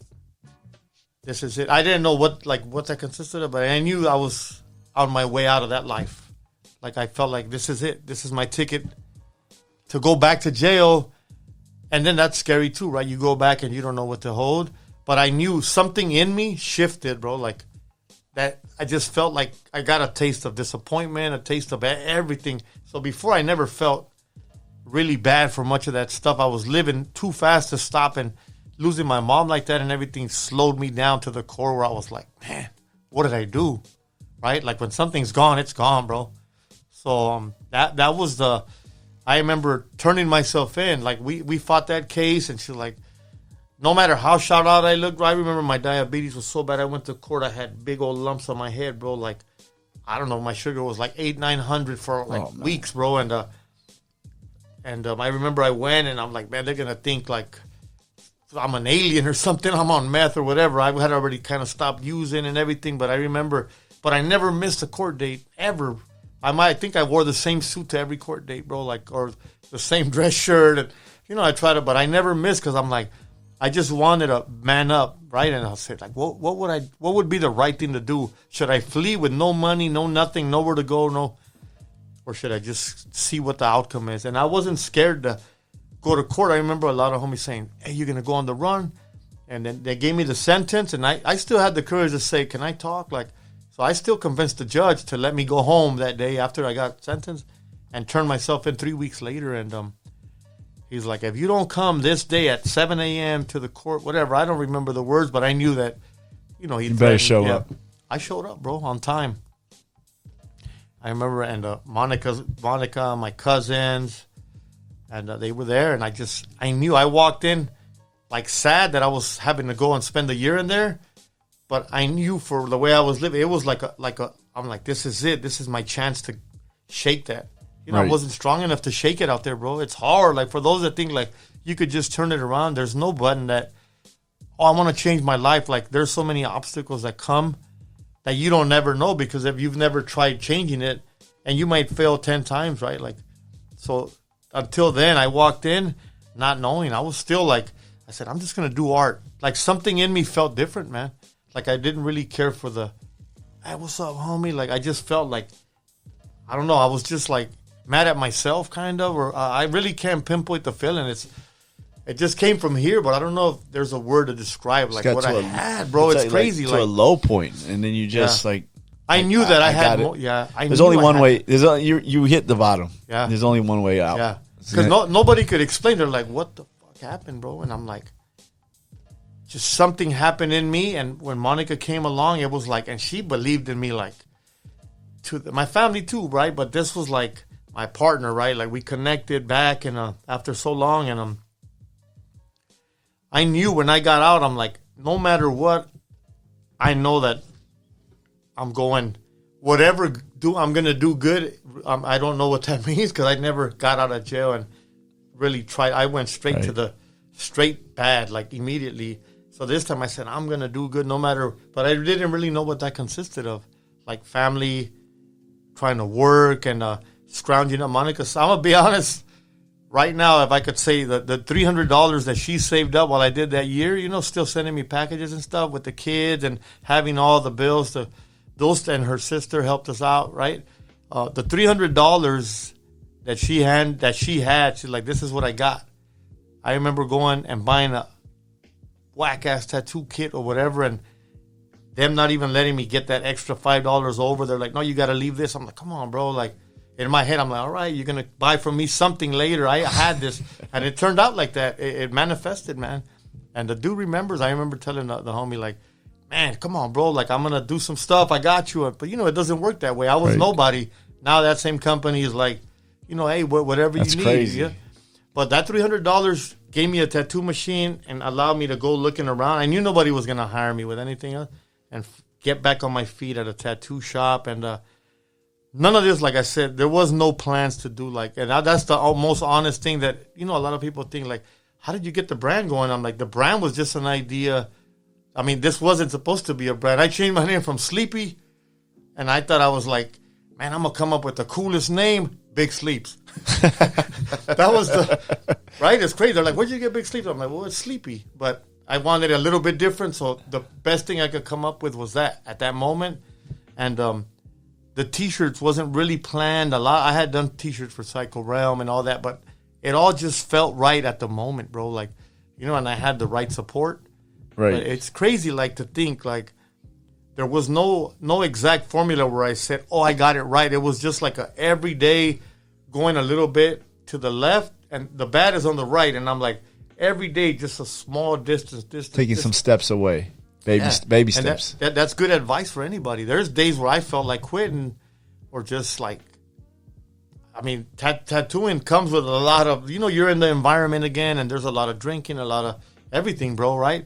So we could easily, and I'm not going to lie and say that I hadn't made mistakes now after 2008 when I came home and ended up having to put myself back in the program because I started messing up, but smart enough to know myself and know how fast I can go over the edge. Right. But on my own will and time to say, back me up, guys. I got to go to rehab or do something because, you know, like, we're human. We make mistakes. Yeah. But I feel like I'm constantly aware of what I need to do. Like, yeah. And there's days where I feel like, man, that light doesn't go off for days where I'm trying to figure things out. But I'm like, well, nothing. There's no answer immediately, right? Sometimes the answer is there, and we overlooked it or we took a different route, and then we come back and we try this answer, right, and or this route, and it works. Right. I think that's a crazy story. I think you mentioned your mom, and I want to mention her because it's still a motivating factor in your life. If anybody follows you on social media, you go there a lot. Yep. And a driving force. If your mom seen who you are now, I always talk about that. That's a. I don't even think people that listen to this podcast know that transition, the contrast of who you were then and now. Yeah, and like I said, we're going light, right, on the intensity of bad versus good, because Sure. I mean, there's so many redemption stories of where people weren't in gangs, but they had it rough with so many other things. I feel like that did drive, because people are like, how did you take off like that? And I mean, I'm not going to lie, that driving force to want to prove something to myself, like to not feel like, man, you're a failure, bro, you know? My brother was always a mentor, bro. That's like my hero, right, as a kid, Sergio, but for some reason he couldn't get through, and my uncles couldn't get through. I mean, I remember meeting my dad once as a kid, but maybe once or twice, but nothing ever like, you know, where I could say, oh, I had a father figure. It was my mom's brothers, who just recently passed as well. But for people to hear the transition, or people that do know me, they know like how bad that affected me, losing my mom like that. She never gave up. My mom was that one lady that was looking for me in the neighborhood constantly at 1 a.m., 11 a.m., she would walk over there with a stick to the hood, bro. Like, and you know, I would be embarrassed. Hey, don't come like that. It was for her own protection to come look for me in the alley in the neighborhood, or by the liquor stores at night as a kid. Her and my aunt would raid the park in a station wagon. My mom never drove, but and they used to call my aunt Pac-Man, bro. Like, she would go and look for us, but she never gave up. And it's crazy, because once she's gone, like, I'm analyzing and remembering. I mean, it was like hell, bro, like torturing myself, you know? And I think I had to put myself through that, like, to, even right now I get a little bit emotional, but to feel those feelings, because when you're on the streets, you block that shit out, right? Like, I remember my mom hitchhiking to go take me out of jail, out of getting arrested in my first year of high school for breaking into a store, or going while I was fighting my 187 case, bro, like, never missed a court date. Didn't have enough to go on the bus, but would borrow, like, go sell stuff at the 99-cent store outside. So I remember all that, and I'm like, and still, like, never missed the packages. And I'm like, man, what did I do? You know, I still have all her letters. So if I ever need a wake-up call, I could go and just read that, like, read some stuff. Wow. And the consejos are, like, powerful, bro. So I still go there to share, like, good stuff, or just to take my tias. You know, I have her sisters, both of my aunties. One is 86, the other one I don't know her age, but I'm enjoying them. And the pride that they feel and the way they share it with me, it's like the next best thing, right? Like, how much closer can you get? Right. Just to show that you got, like you talked about, the approval. Yeah. You got the approval from your aunts, you know, and just seeing that. I think going back, sometimes, you know, you go to the grave, and some people don't like going to the grave, but I think sometimes it recalibrates you, right? It brings you back to, you're not Big Sleeves no more. You're David. You know, like this. I'm her son. Yeah. You know, and I think those are times when we have to, like, bring it back down to reality. That's real. I mean, everything, bro. I remember my first times in juvenile hall, man. How much I miss my mom, bro. You know, growing up, like, it was just like these feelings. I got to relive a lot of that when she was on her death. She was on her, you know, we took her in really, really bad to the hospital, but she got better, and they stabilized her, and she was off all the IVs, and she had stage 4 stomach cancer, like, really bad. But I got to spend the whole month with her when she was talking and laughing and taking videos and food. And then on Mother's Day, she's like, let me look at you, like, something. She had this intuition or something. She just kept wanting to stare at me. And when I stepped out of the room, I remember my cousins. I come back in, and there's, like, a different mood. They're like, my cousin, like, looking at me, and she had asked my family, like if she had a feeling something was going to happen to her, she's like, thank you guys for everything. Make sure you look out for David. Like, but she was good. We were eating with her, and it was all good. And I even asked, like, oh, I'm going to stay with you, Mom. I'm going to see if they'll let me stay. And I left with a bad feeling. And that night they called her, like, your mom went into a coma, like, full life support. She try to throw up and it went down the wrong way or whatever. But I was like, man, I'm so glad that I got to be there for that whole month. It felt good, right? Because I got to say sorry for a lot of things. But then she never spoke again. She just laid there for a month staring at us and like crying. We're trying to figure out if it was the medicine or not until she passed. But I was there every day now, like facing like hell on earth, right? Like this crazy. It's hard to see that stuff. And she actually, it took me like 2 days to go into the room after she went into a coma. She was awake still, fully intubated. And she's asking my brother for a pen. So I have it tattooed here. She actually got a pen and tried to write some stuff. And my brother's like, I think she's asking for you. Like and I go in there and I didn't shed one tear. Every day that I went in there, I held it together. And when I walked out, like floodgates, bro. But I remember like experiencing that. I was like, it got to leave that feeling, which would later on probably be the fuel that would burn to like take me on this journey, right? I feel like there's enough fuel left to take me to the wheels fall off, bro, you know? I think it's an amazing story, man, because people get to that point and get to that.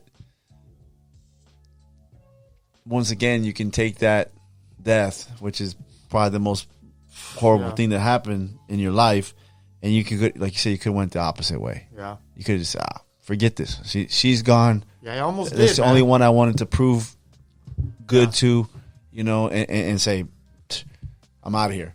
Like this, I don't care what happens. And a lot of people go that route, man, and really don't use it as a fuel to say, okay, I have to change. I have to do something better. Like I have to do good. She wants me to do good. Yeah. I got to prove to myself that I can do it and make her happy. Even though she's not here, I can do it still.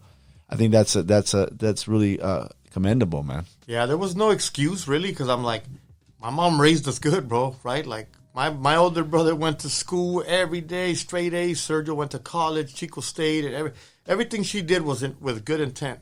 We didn't have a lot of money, but you know, growing up you don't know what's on you don't know about that anyway. So whatever you had was enough, right? Like everything felt good, and I never lacked anything in jail, which is a bad way of putting things. But she looked out till the end. But I felt like I had to experience certain things to make me really value like what type of mother I had and what type of upbringing we had. Like she did her best under horrible circumstances, and they always say, right, like whatever neighborhood your parents move into, you're probably gonna become, if you're gonna go the bad route, that's the gang. Like they kind of bring you into these neighborhoods, and they're in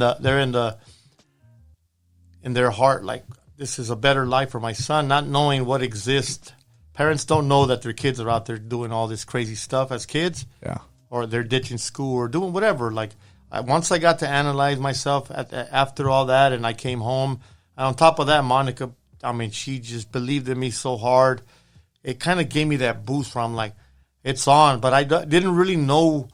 It's crazy. Like, this might be the first time I share it like to that level, but I had some kind of like anxiety or feeling. I knew that I just had to like put it out into like, I was tattooing. Maybe why I took on so much, but I didn't really know what that meant. I just said, I got this force, like, you know, I'm eager, right?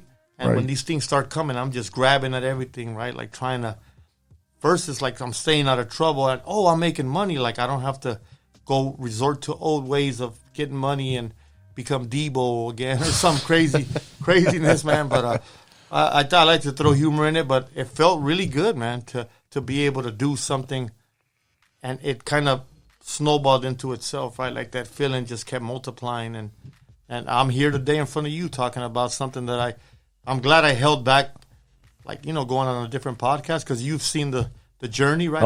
I've came to your church, and we've sat down and broke bread together, and I know your kids and your wife, and you guys know Monica, so it's good to share with someone that understands it versus someone that's just trying to extract a certain key point, and there's nothing wrong with that. Some people want to know deeper, but I feel like you know exactly what lines to kind of navigate down, right? Like, hey, I'm not going to ask too much. It's better that this kind of comes naturally, bro. Like, you know? Yeah, I mean, I'm a little expert at this, you know, after so many episodes. I think, I think that's part of your story, and I think that's it not that it gets overlooked, because everybody that follows you know that your mom's a big part of your life. But I think, the deeper meaning, the deeper story, like of who you are, I think that was that driving point, that turning point where you had to hit rock bottom. I think those are the things that made the difference, man. Like you said, I always trip out on your brothers when I first met them. They're so different. Yeah. Right? Freddie's different, Sergio's different, and Sleeps, and I'm like, wait a minute, this doesn't make sense, because it's all of them contrast, But like you said, it was just something in you that wanted to go, the opposite way, and you went that way. I wanted to talk about somebody that was influential in your life, and I'm not trying to pull out your heartstrings here, that. But Norm. So Norm, for those of you who don't, great artist, passed away a few years ago. Very talented graffiti, very, very good businessman. Very good, very good artist. Sleeps and Norm couldn't be more different. That's the total opposites right there, man. Total opposite. Norm is a small Jewish guy, and there's Big Sleeps, and I mean, it could be like Little Norm and Big Sleeps. It could be like a cartoon TV show for kids, But it was so contrasting. But I know he meant a big thing in your life. For everybody out there, what did he mean to you, man? Oh man, great subject to touch on. It's crazy, right? There's so many lessons and so many things that we learn in our lives, right? Like, we kind of hit it off in the beginning really cool, same interests and letters. And he had this, I remember Ralph had mentioned, hey, you got to see this guy's stuff. And I really had no idea who he was. And he's existing in LA, but you got to remember, like, I didn't really know the graffiti world too well, like that part of the graffiti world. I was caught up in a different lifestyle, right? But then he was tattooing, and he'd been doing it mainstream for a long time. And I remember Ralph mentioned him, and I looked at some of his stuff. I'm like, he's in L.A. And, not even too long after that, Boog, hey, let's go check out the homie at his shop. And I ended up going down there and selling some books to someone, and we met. And it's crazy because we talked for a bit. Norm's a special guy, man. He had his personality, everything, right? We're talking, and somehow, some way that day, I'm buying art supplies and coming back, and we're drawing till 5 a.m. It was on a Sunday afternoon, and I remember I told Monica, go home and get the 5D camera. Remember, Monica's the OG Big Sleep photographer, for those that don't know, Nope. And something just happened, man, and who do you work for? And I was at Lowrider, and things just happened fast, man. Like, he was an amazing guy, but one of the things I wanted to touch on that's a good life lesson, bro, like for everyone, to maybe pay attention to this. Because I remember early on, like I think I went and worked at his shop or whatever, I started getting a lot of, man, hey, don't trust that fool. And it was weird, bro. Like, and it all boils down to like, the point that I want to make is I'm really glad that a lot of the people that came with the nonsense, because that always happens, right? There's competitiveness or machine politics, never got through because they're like, yeah, don't trust that guy and don't this. I'm like, well, I always follow my gut, bro, and I'm really glad that even though so many people put that in my head, bro, like I was like, well, I'll my lifestyle comes from like, don't trip, bro. I can sense danger from a mile away or whatever. And when you see Norm, you're like, well, how big of a threat can this guy be, bro, right? And when I analyzed everything, I said, this is just personal stuff. But he ended up being one of the greatest friends I've ever had, bro. Like we first, I worked at his shop, and then I got to see multiple sides of Norm. And towards the end, we made him K2S, me and Deffer. And we got to travel all over the world together, right? And then get into business, right, together, which taught me a lot. I definitely stepped up my game when we started brainstorming stuff. And I'm always looking, how can I better whatever I'm doing, right? Ralph was a big monumental part in my brand and everything, hardcore graphics. Then Norm comes, and I'm like, shit, now I got the Jewish side, right? The Jewish homie. I think a lot of people see him as like, the shining, like world famous graffiti artist. I got to see the other side, like that guard down, and he got to see the guard down. Not that I hold up my guard, but you know I'm a funny dude. Some I'm more always, personal level. Yeah, bro. Like we got to the point in our lives where we had the conversation. We're like we're gonna make $1 million each together, and we made a lot of money together. We traveled everywhere, but then it became more about like, hey, I'm gonna come over for Christmas. I'm gonna come over for you know what I mean. Him sitting there with Sarah, 4th of July stuff, bringing shrimps, birthday. It just turned into something special, bro. And I have friends from the neighborhood, and we ran the streets, and a lot of negative road dogs, and you know, a lot of childhood friends. But I could never say that I had a friend that I built like a little empire, global empire with, right? Like that was my first time having a friend, because I'd never traveled with Def or Prime or any of them, you know, and AB didn't really travel with me too much. This went like where we just took off and started traveling around the world and really connecting, bro. Like, you know, I got to experience Norm, bro. Like, you know, the like inner Norm, man. He was such a good guy and always giving and always everything. And once we made, you know, he went through his phases of like, with his crew and all these other crazy things, and I don't judge anybody for anything, bro. So I'm always like, don't trip, bro. Like, you know, you're our homie and you're our friend. You're my friend, bro. Like whatever I could do to offer you advice, and sometimes I even said, don't trip. Me and Deffer, we got you, bro. Whatever comes, you know. And we got past all those obstacles.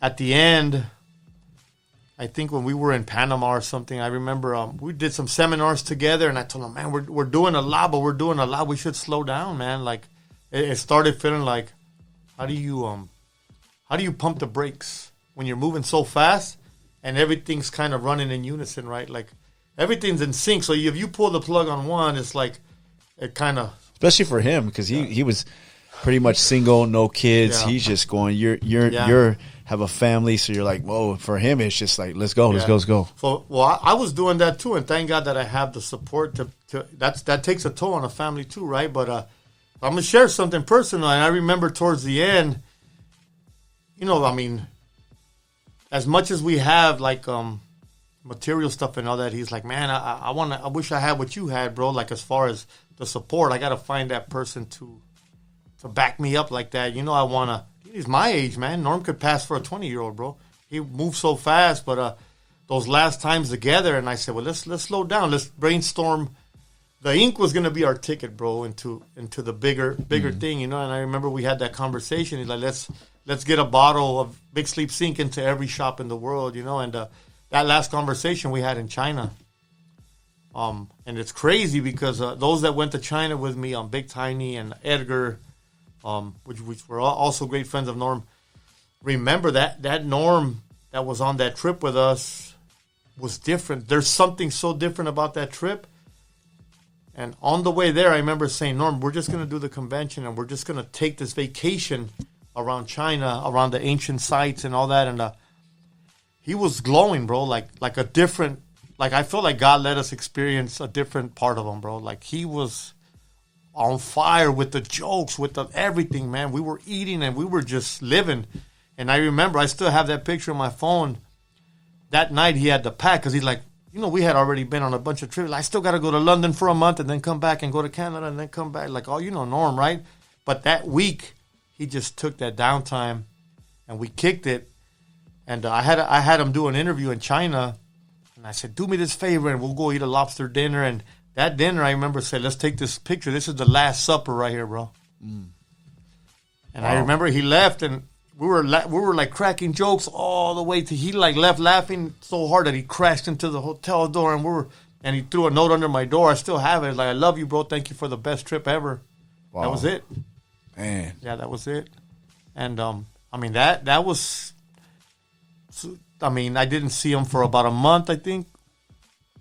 Maybe a little bit more. And when he came back in town, it's crazy because he never answered a FaceTime after that or a call ever. What's up, man? I'm going to call you. He was so busy, and he was on this different energy, man. He was good. He was functioning well, bro, and everything. And he gets back to L.A. feeling sick or something, and I remember he, like, texts me. I'm back. I'm like, well, I'm on the plane. I'm at the airport, and I'm going back to Florida for the expo. We're going to meet there. And he's like, yeah, I'm going to bring so-and-so, and one of his friends. And he's like, but I don't feel good. I feel like I have ants marching in my brain. Or he just had this migraine and all this crazy stuff. And I don't know. I had this weird feeling, bro. And I remember I was on the plane. I still have the messages, man. And I'm like, he's like, let me know how the weather is. And boom, set up a dinner. Tomorrow I land at this time. We got there.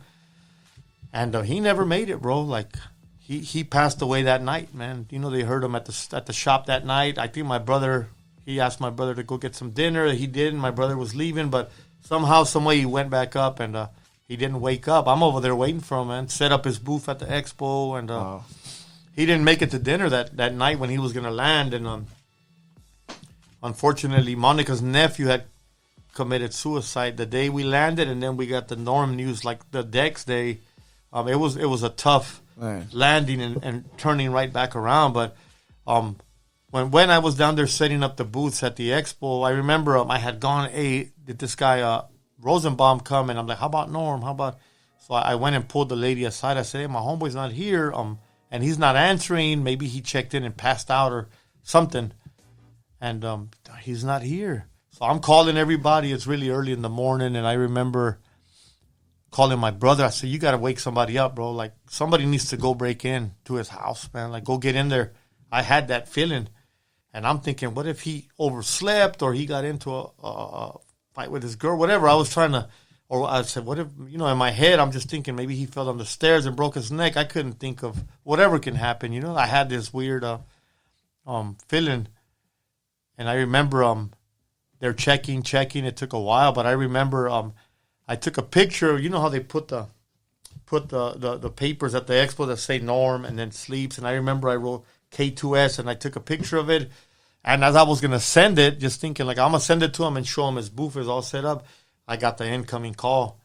And I knew. I answered it. They're like, he's dead, bro. And man, yeah, after that, it was just like, I'm going to hold it together now. But it was crazy, bro. I remember as they were telling me that, there was people around my booth asking me for Norm right there. Like, hey, what time's Norm coming?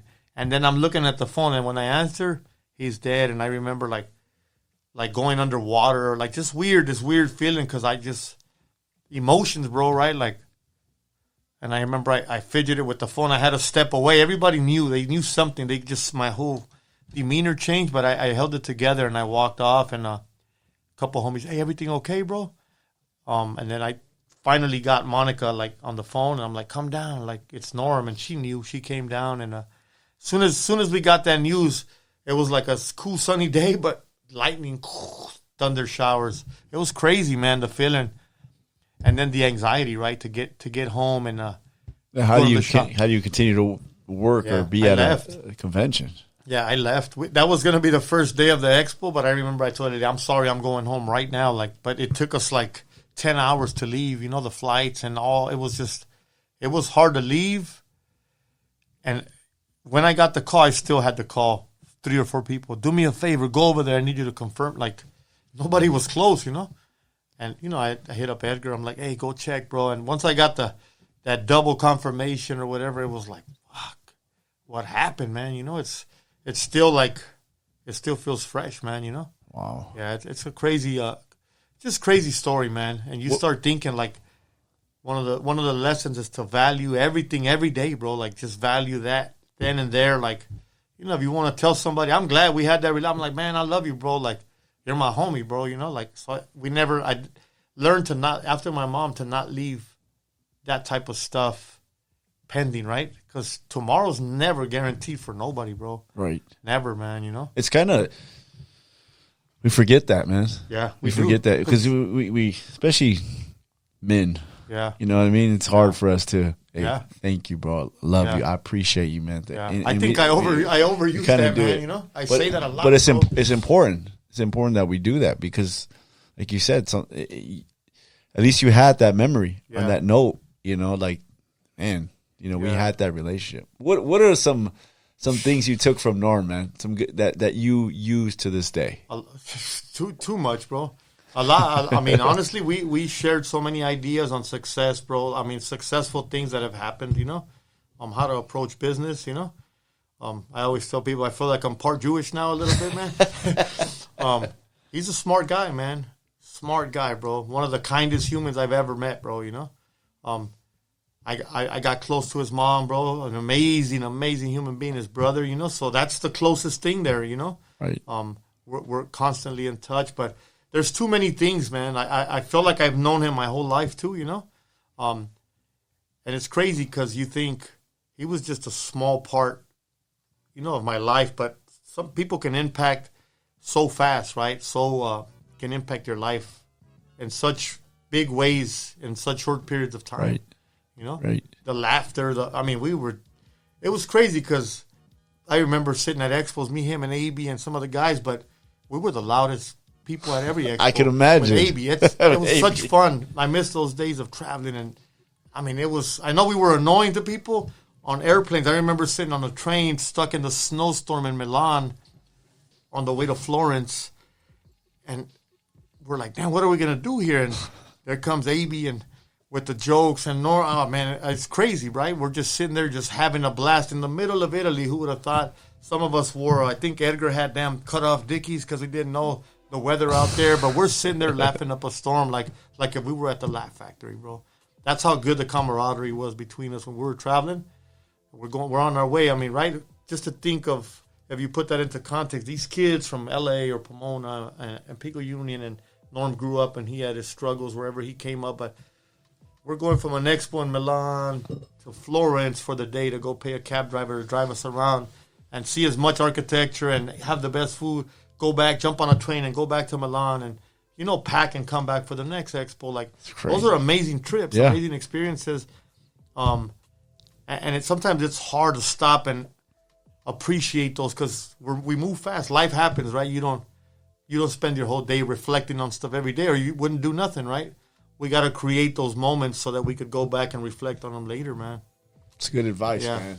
Good advice. I love that you didn't let your reservations or the differences keep you away from those friendships. Yeah. We all kind of let our perception, our reservations, or certain things kind of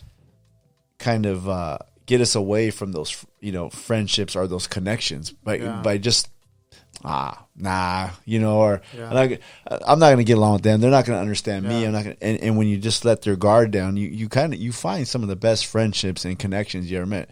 You talk about Ralph. Me and Ralph were totally different when we met, and Ralph's one of my best friends, man. He's a great human being, bro. Always had my back to do good advice. It's always good, and we could have easily not been friends and just been like, we're in two different planets, bro. But the connection there, and I think that's a good lesson to learn, man. Yeah, I always try to look at. So if I'm ever gonna judge people, I use me as a center point, right? I'm like, well, that saying is true, right? Who am I to judge anybody? Right. You know, I've been a lot of bad things, and I could label myself a million bad things, and who am I to say, oh, this guy, he's gonna do this or that? Like, so I always stop myself, and I've lost a few friends along the way, I'm sure, for miscommunications or whatever.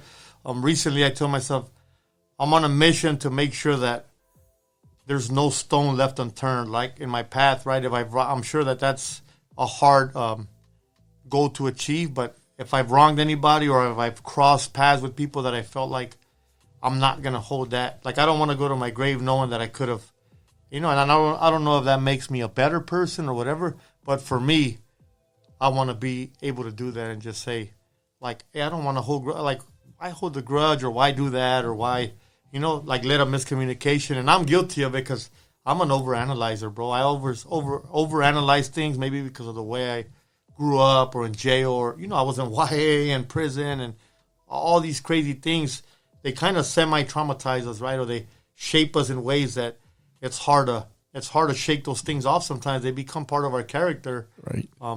So it's a tricky thing, but I mean, I remember the homies like, who the hell is this dude? But before you know it, I mean, he was at barbecues with me and a bunch of the homies, hanging out in a positive type of watching one of the fights. But he's like, dude, I'm around a bunch of killers, man. Like they love you, bro. You're like a rock star to them, bro. Like he just, you know, he was that dude, Right. man. He was amazing, bro. What a great connection, man. And one another funny thing, he's like, man, get a Porsche, do this. Like, he loved all He loved nice cars. Yeah, but sure. I'm like, bro, I'm happy, bro. Like, I'm not that type of dude. Like, I could get one, but I'm cool with my Van Rari, bro. Or I'm cool with my Rari. Yeah. We had so many opposite things that I'm like, what did we have in common? I think it was the passion. We just chased art. We had a lot of similar energy, bro, the way we ran, right? Like everyone, I remember a lot of people say, man, you guys are doing too much. AB always with here comes the swap meet, homie, the tianguis in Rome. We're in Rome, hanging up T-shirts everywhere. But all that shit is funny and crazy, but it built the brand globally, right? Like, right.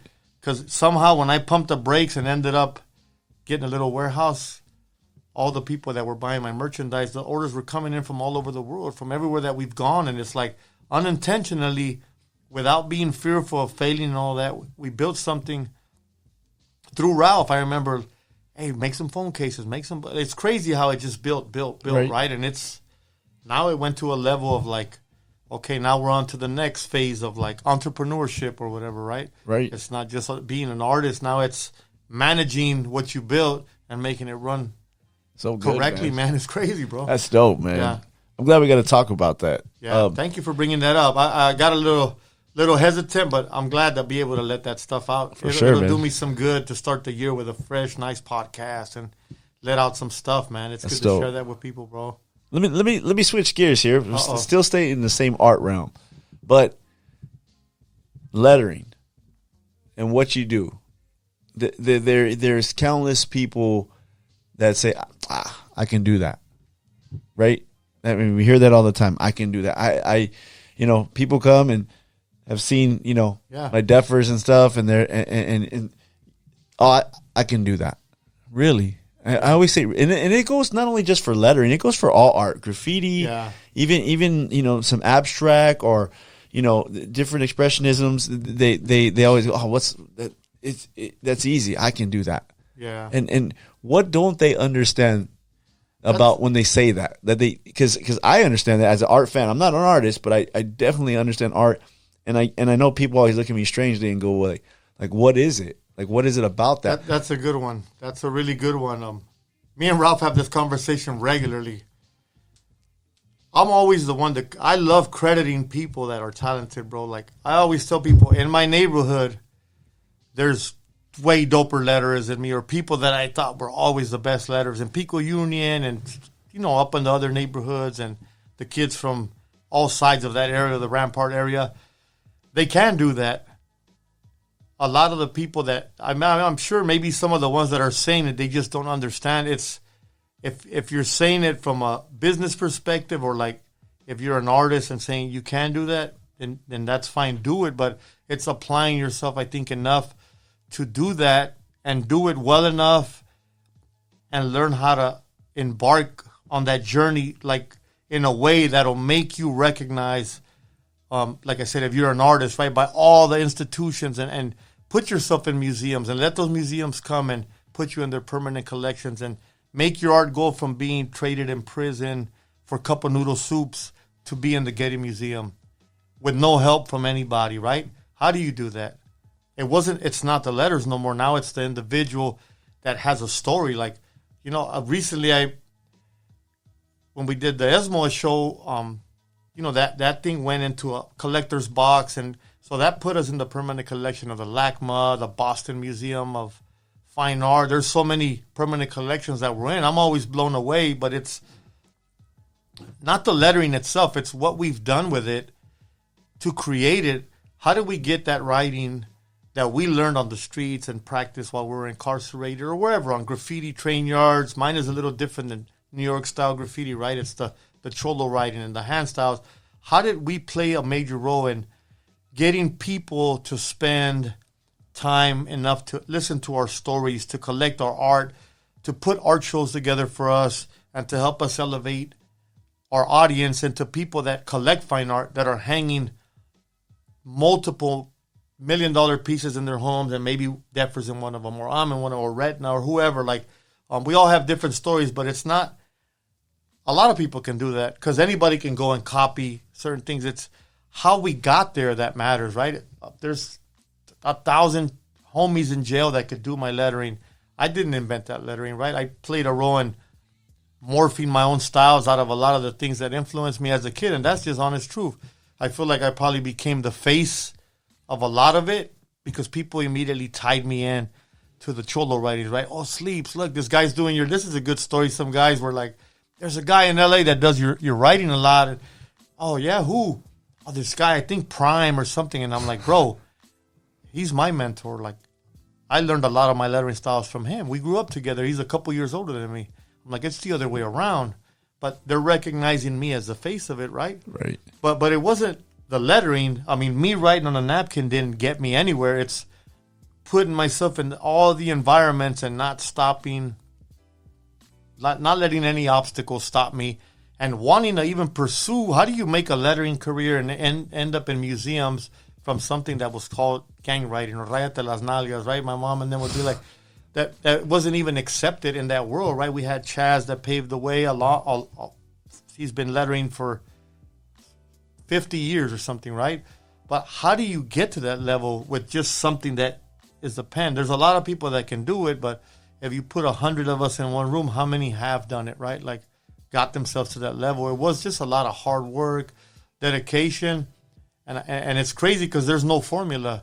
Like, the person that says they could do that, and I've had people say, I could do that too. I'm like, you can, bro. You should. Why not? If that's what you love to do, you should do it. You should live a life where you're doing something that you love that passionately. Unfortunately, there's a lot of homies that are really talented and they're not out.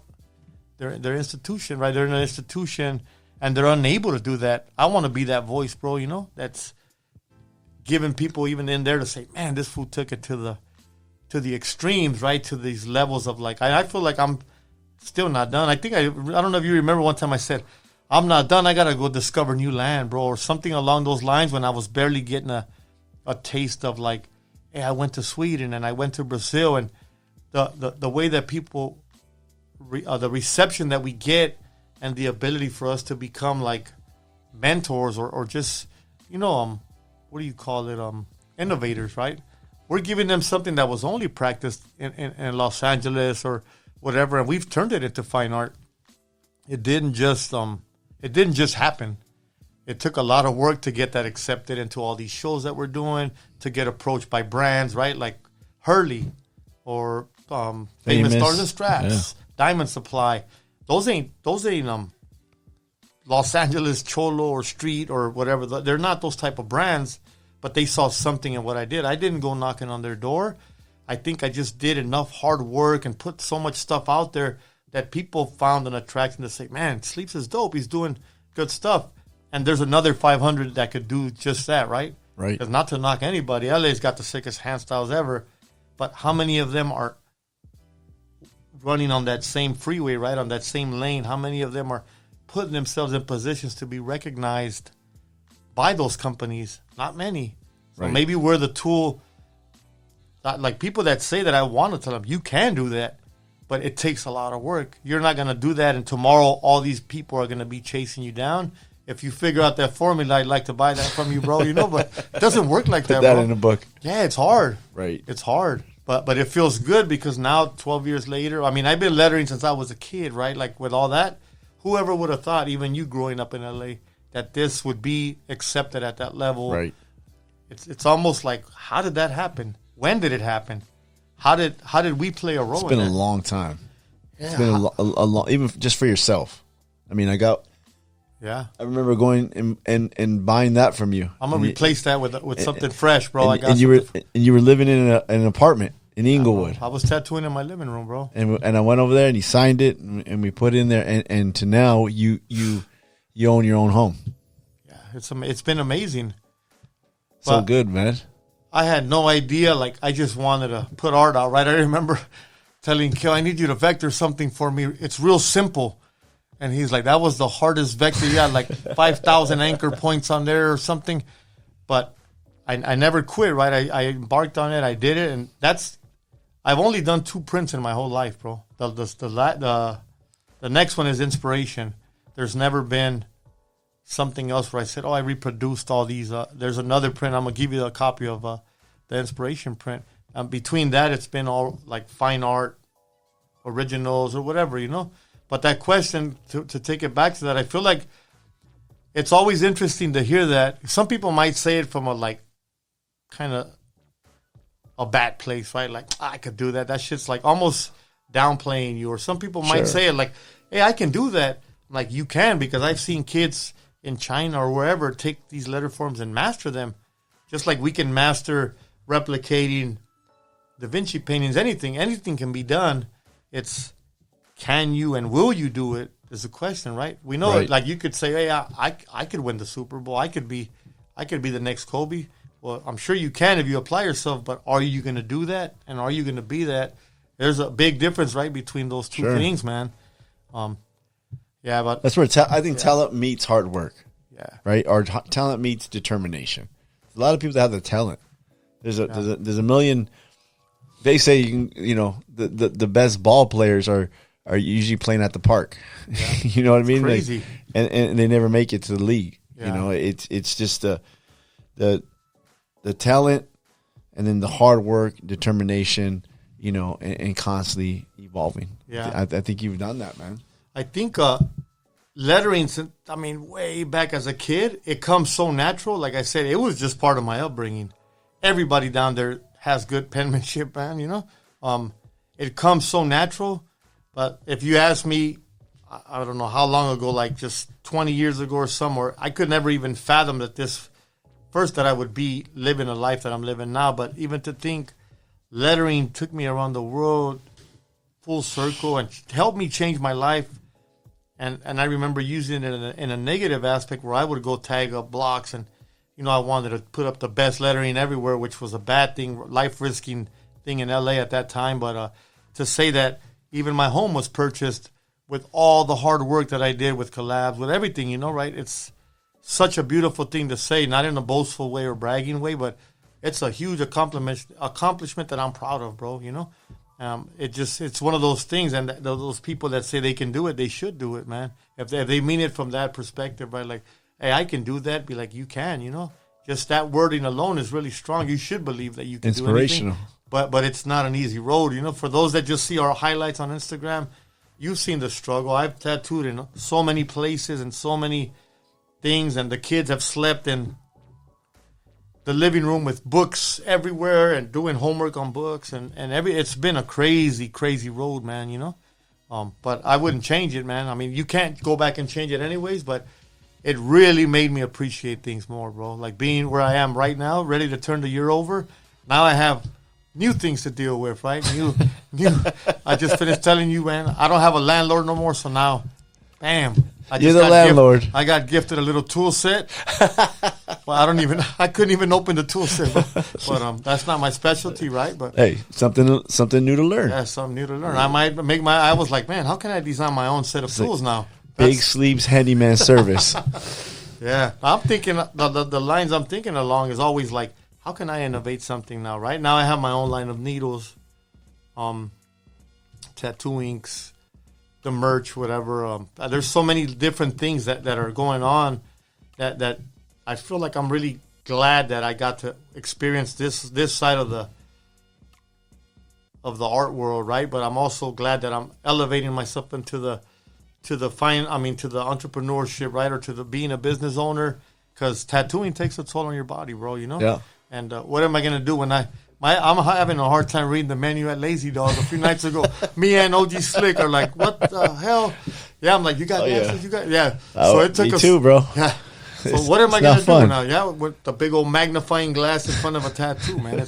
It's getting to that point. So I want to have other sources to continue, you know, living good and producing new things, right? Yeah. Art might not be I'm always going to paint. I don't know if I'm always going to tattoo, but I'm always going to be creating something.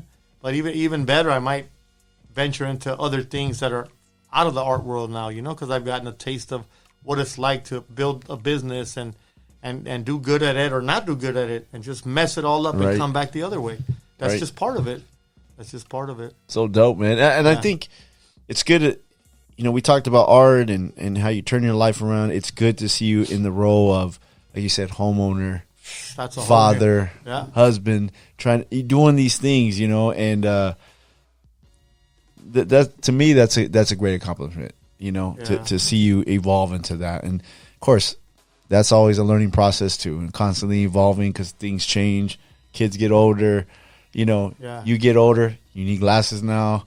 You know, kind of all stuff, bro. all these things change, right? Seasons always change, but Yeah. we're to constantly evolve and try to become better. I think that's a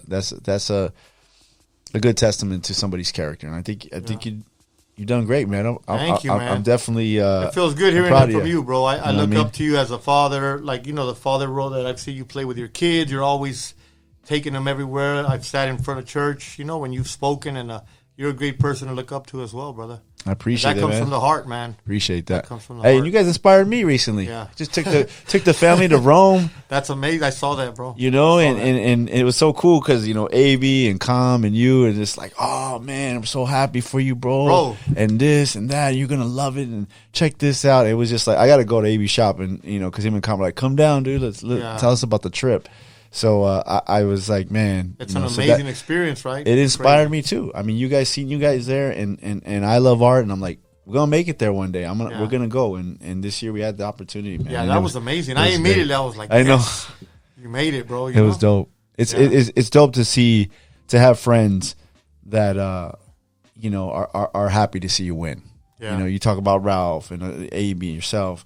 You know, and it's good to see your friends win and congratulate them. You know, Yeah. there's enough haters in this world. There's enough people, naysayers, and all this stuff. But it's good to see friends that say, I'm happy for you. Seriously, that's awesome. Great achievement. Yeah, I try to, you know, with me, I've experienced there's certain people that come from back then that kind of, and I feel like it's not by fault. Like, either they feel like you just outgrew them or you just shook on them, right? And I'm like, I'm my own worst enemy, so I don't have time to go back over there at all costs or explain myself to anyone. But you feel like all these different things. At the end of the day, like, I'm just pushing forward, trying to do good and live a lifestyle like that's just complete bettering myself, right? If I lose a few people along the way, I always feel like sometimes God pulls people out of our lives, right? Or if we just lose. I used to feel guilty sometimes for not communicating with certain people, but I've learned that I'm like, it's either that or this. Like, sometimes we have to make those choices and sacrifices and grow and say, like, I'm just too busy. Now I have to kind of pick and choose. You know, I don't forget where I come from.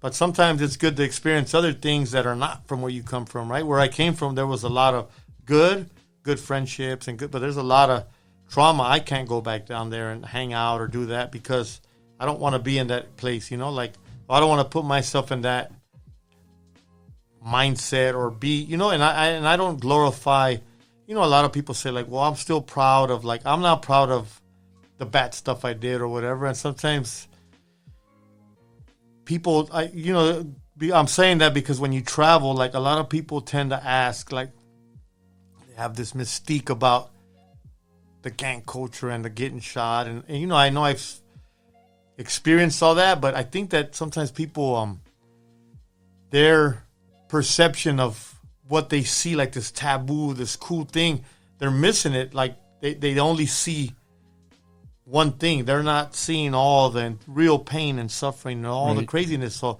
it's not good to glorify that stuff, you know? I mean, it's cool to have pride. Well, I grew up in an amazing neighborhood. I made it and all that, but the fact that everyone went to war down there and did all that crazy stuff and amongst friends, that's not cool. It's not. it was a mistake, bro. A lot of heartache. Yeah. I'm going to share one last thing. I don't know how long this is going to go on for. I recently got a chance to sit down with somebody that's, you know, from the other side of the block. And Pico Union's like really close-knit, but a friend from before the gang days or whatever. And we actually teamed up, me and him and Sick Jackin', to hand out toys to all Pico Union, right? I didn't make the trip to go and drive around, but I made sure that we got all those toys in place with the help of the Hood Santa, who donated a whole truck full of toys. And me and that guy sat down together, and we would be what would be considered rivals for like the past 30 years. But we know each other from before that, since we were kids playing football team days or whatever. And it felt good to sit there and talk and say, like, there's no reason to be fighting no more, bro. Like, we're 50 years old, bro. Like, what are these guys fighting for over not like things that don't even matter no more, right? Everyone's fighting over nothing, right? Those streets don't belong to us. If we want to be stuck in that mindset, I'm just being honest. Some people might not like it. This is how I see things, like, because I was one of those kids that looked at that as like, this is all that matters. It doesn't. There's so much more out there, right? Take pride in like moving your family out or getting out of that neighborhood and helping those kids to be able to walk the street or, like to enjoy the benefits of living in any neighborhood. I don't know. I just see it different. And sometimes I feel like when I tell certain people around the world, they're like, yeah, how was it with this? And you try to tell them, they don't understand that coming from me because maybe they see my image and they're like, oh, this dude's like, and I've made the mistake of sharing crazy stories, but it gets intense, right? It's like people maybe only see that side of it. And it's not just about that. There's a lot of lessons to be learned growing up in gangs like that or whatever. Like a lot of things that some of us don't have the opportunity to sit here in front of you and share. How many guys are not able to ever come back home and share or even turn their lives around, right? Because they didn't have that chance to turn it around. There's a lot. So I want to be that one that doesn't blow this or doesn't F that up, It's awesome, man. Yeah. I think what you said was great, man. It slipped through a little bit because I interrupted, but you said it was a mistake. Yeah, it was, bro. And a lot of people won't admit that. They won't admit like it was a mistake. It shouldn't have happened that way. And it's okay to say it did, but to say it made a mistake, I think that's huge for this generation. I think it's huge to tell people, and especially the kids, like, hey, man, it's not all glorified. It ain't, bro. No, it ain't. I went to prison. It was hard. I almost died. I hurt people. They hurt me. People I love died. It's a lot of heartache in the whole mystique of big sleeves. It's not to be glorified. I've suffered a lot, but I feel good because I'm able to come into this next year. And my goal next year, one of the goals, right, is for me and Sick Jack and a couple guys from the neighborhood from both sides, and to be able to have an art night where both sides of Pico Union can come together, and Jack can bring some beats there. And Immortal Technique was there with us, giving us game. He's been doing this where he comes from, and it would feel like a really good accomplishment to say, man, we got this place back to a neutral zone where these kids can, at least both sides can function and come benefit from an event that I put together. Because this last big event, as big as it was, only one side of Pico Union was able to attend, right? And I had that feeling. I'm like, man, how dope would it be for both sides to be able to do it? So I'm putting it out there on the podcast. I know there's homies watching. There's nothing wrong with saying it's not about us no more. Now it's what's up with the next generation. Right. Everybody has kids and nephews and nieces. How do we make something special for them? We effed up a lot of decades of, like I said, a mistake that went down for 30 years of war just in that neighborhood for things that are, like wasting people's lives in jail, bro. Like, how can we, or me, that I'm out here, do something better without saying, like, yeah, the barrio, and then still trying to say I'm positive. Like, you can't double dip, I feel like in my head, mix, right? They don't mix. It doesn't.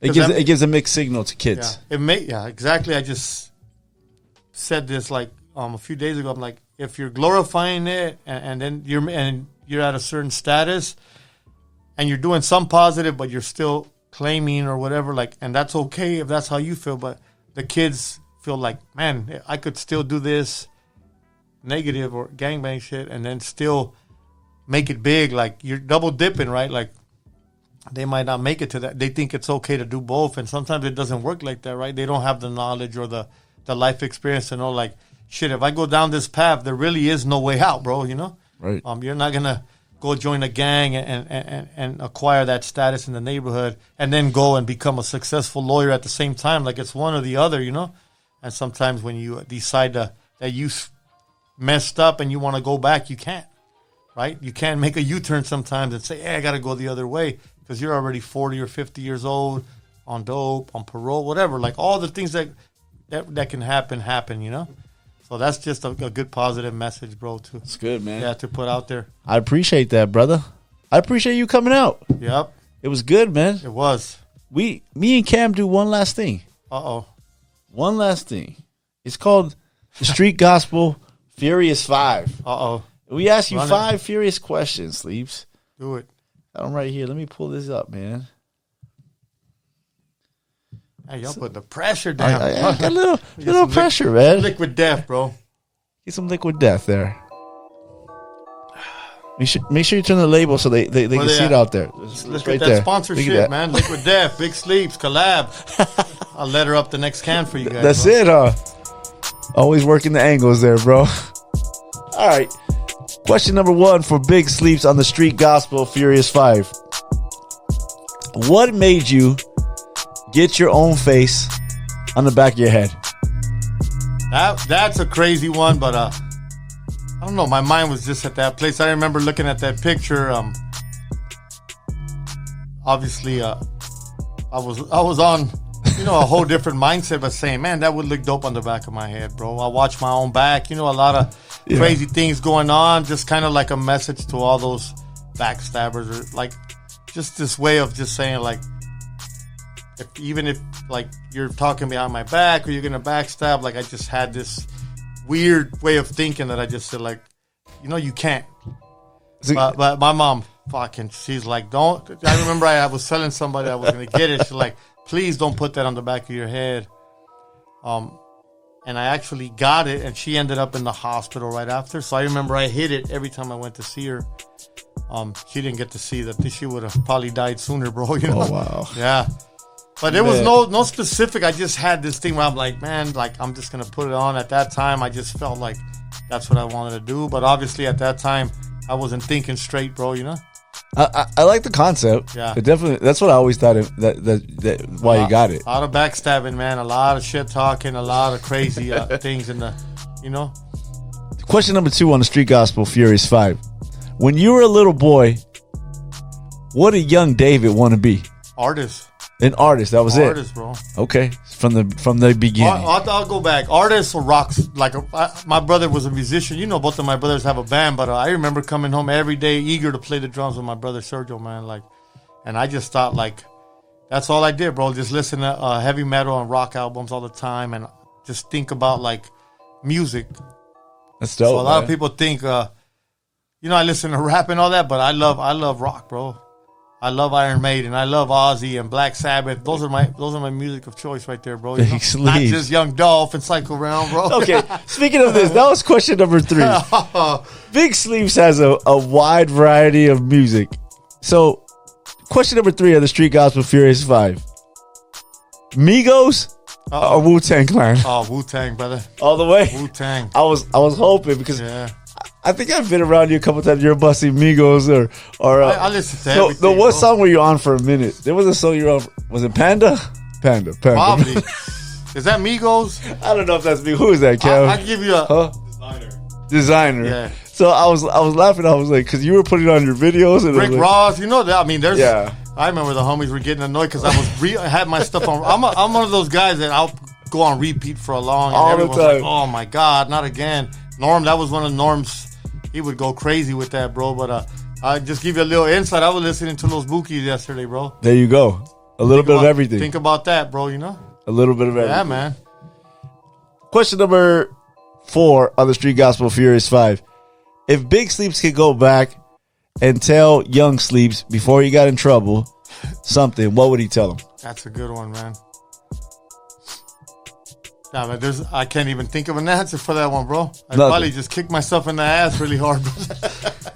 Get your life straight. I know. You know what? I say that because I was just, I'm a stubborn individual. I felt like I eased up on that. But, when I set my mind to something back then, I thought, my brother, he went out of his way to try to instill that in me. I'm like, man, shut. Like, I just felt like I knew everything, right? And when I felt like that, like, I couldn't hear nothing else. So when I try to think, I'm like, what would I tell myself? Because I know I wouldn't listen. So that's one of those contradictory things. Maybe just a swift kick, bro. Beat down. With some Stacey Adams, bro. Yeah, man. All right, last one, Sleeves. Street Gospel Furious 5. What is the best decision you ever made, and what is the worst decision you ever made? Oh, man, those are... I made too many bad ones, bro. I don't know that I could even tap on those. I've made made too many bad ones to even tap into, right? But the best one was to, just accept that I was done and not feel like I had to prove something to anybody. Like when I decided I'm gonna turn myself in here and never care about whatever that came with, right? Like if the homies were gonna accept like I'm changing or not changing. I have a lot. I mean, my homies wwere childhood friends, so they, we go beyond any gang culture or anything.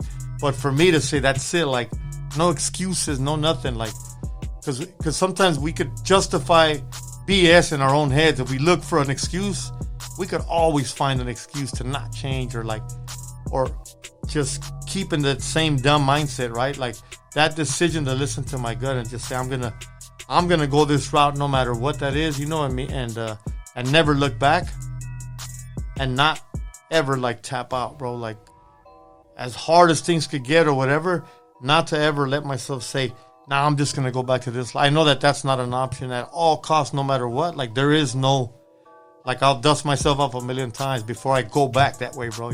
Nice. And yeah, and the bad ones I don't want to talk about them, but there's a lot of bad decisions, man, that I could rewind 100 times, and that might not even be enough on bad decisions, bro. Wow, man. Yeah. Appreciate you, brother. Yeah, thank you guys. Appreciate you. Anything you want to shout out before you head out of here? Liquid Death, collab time.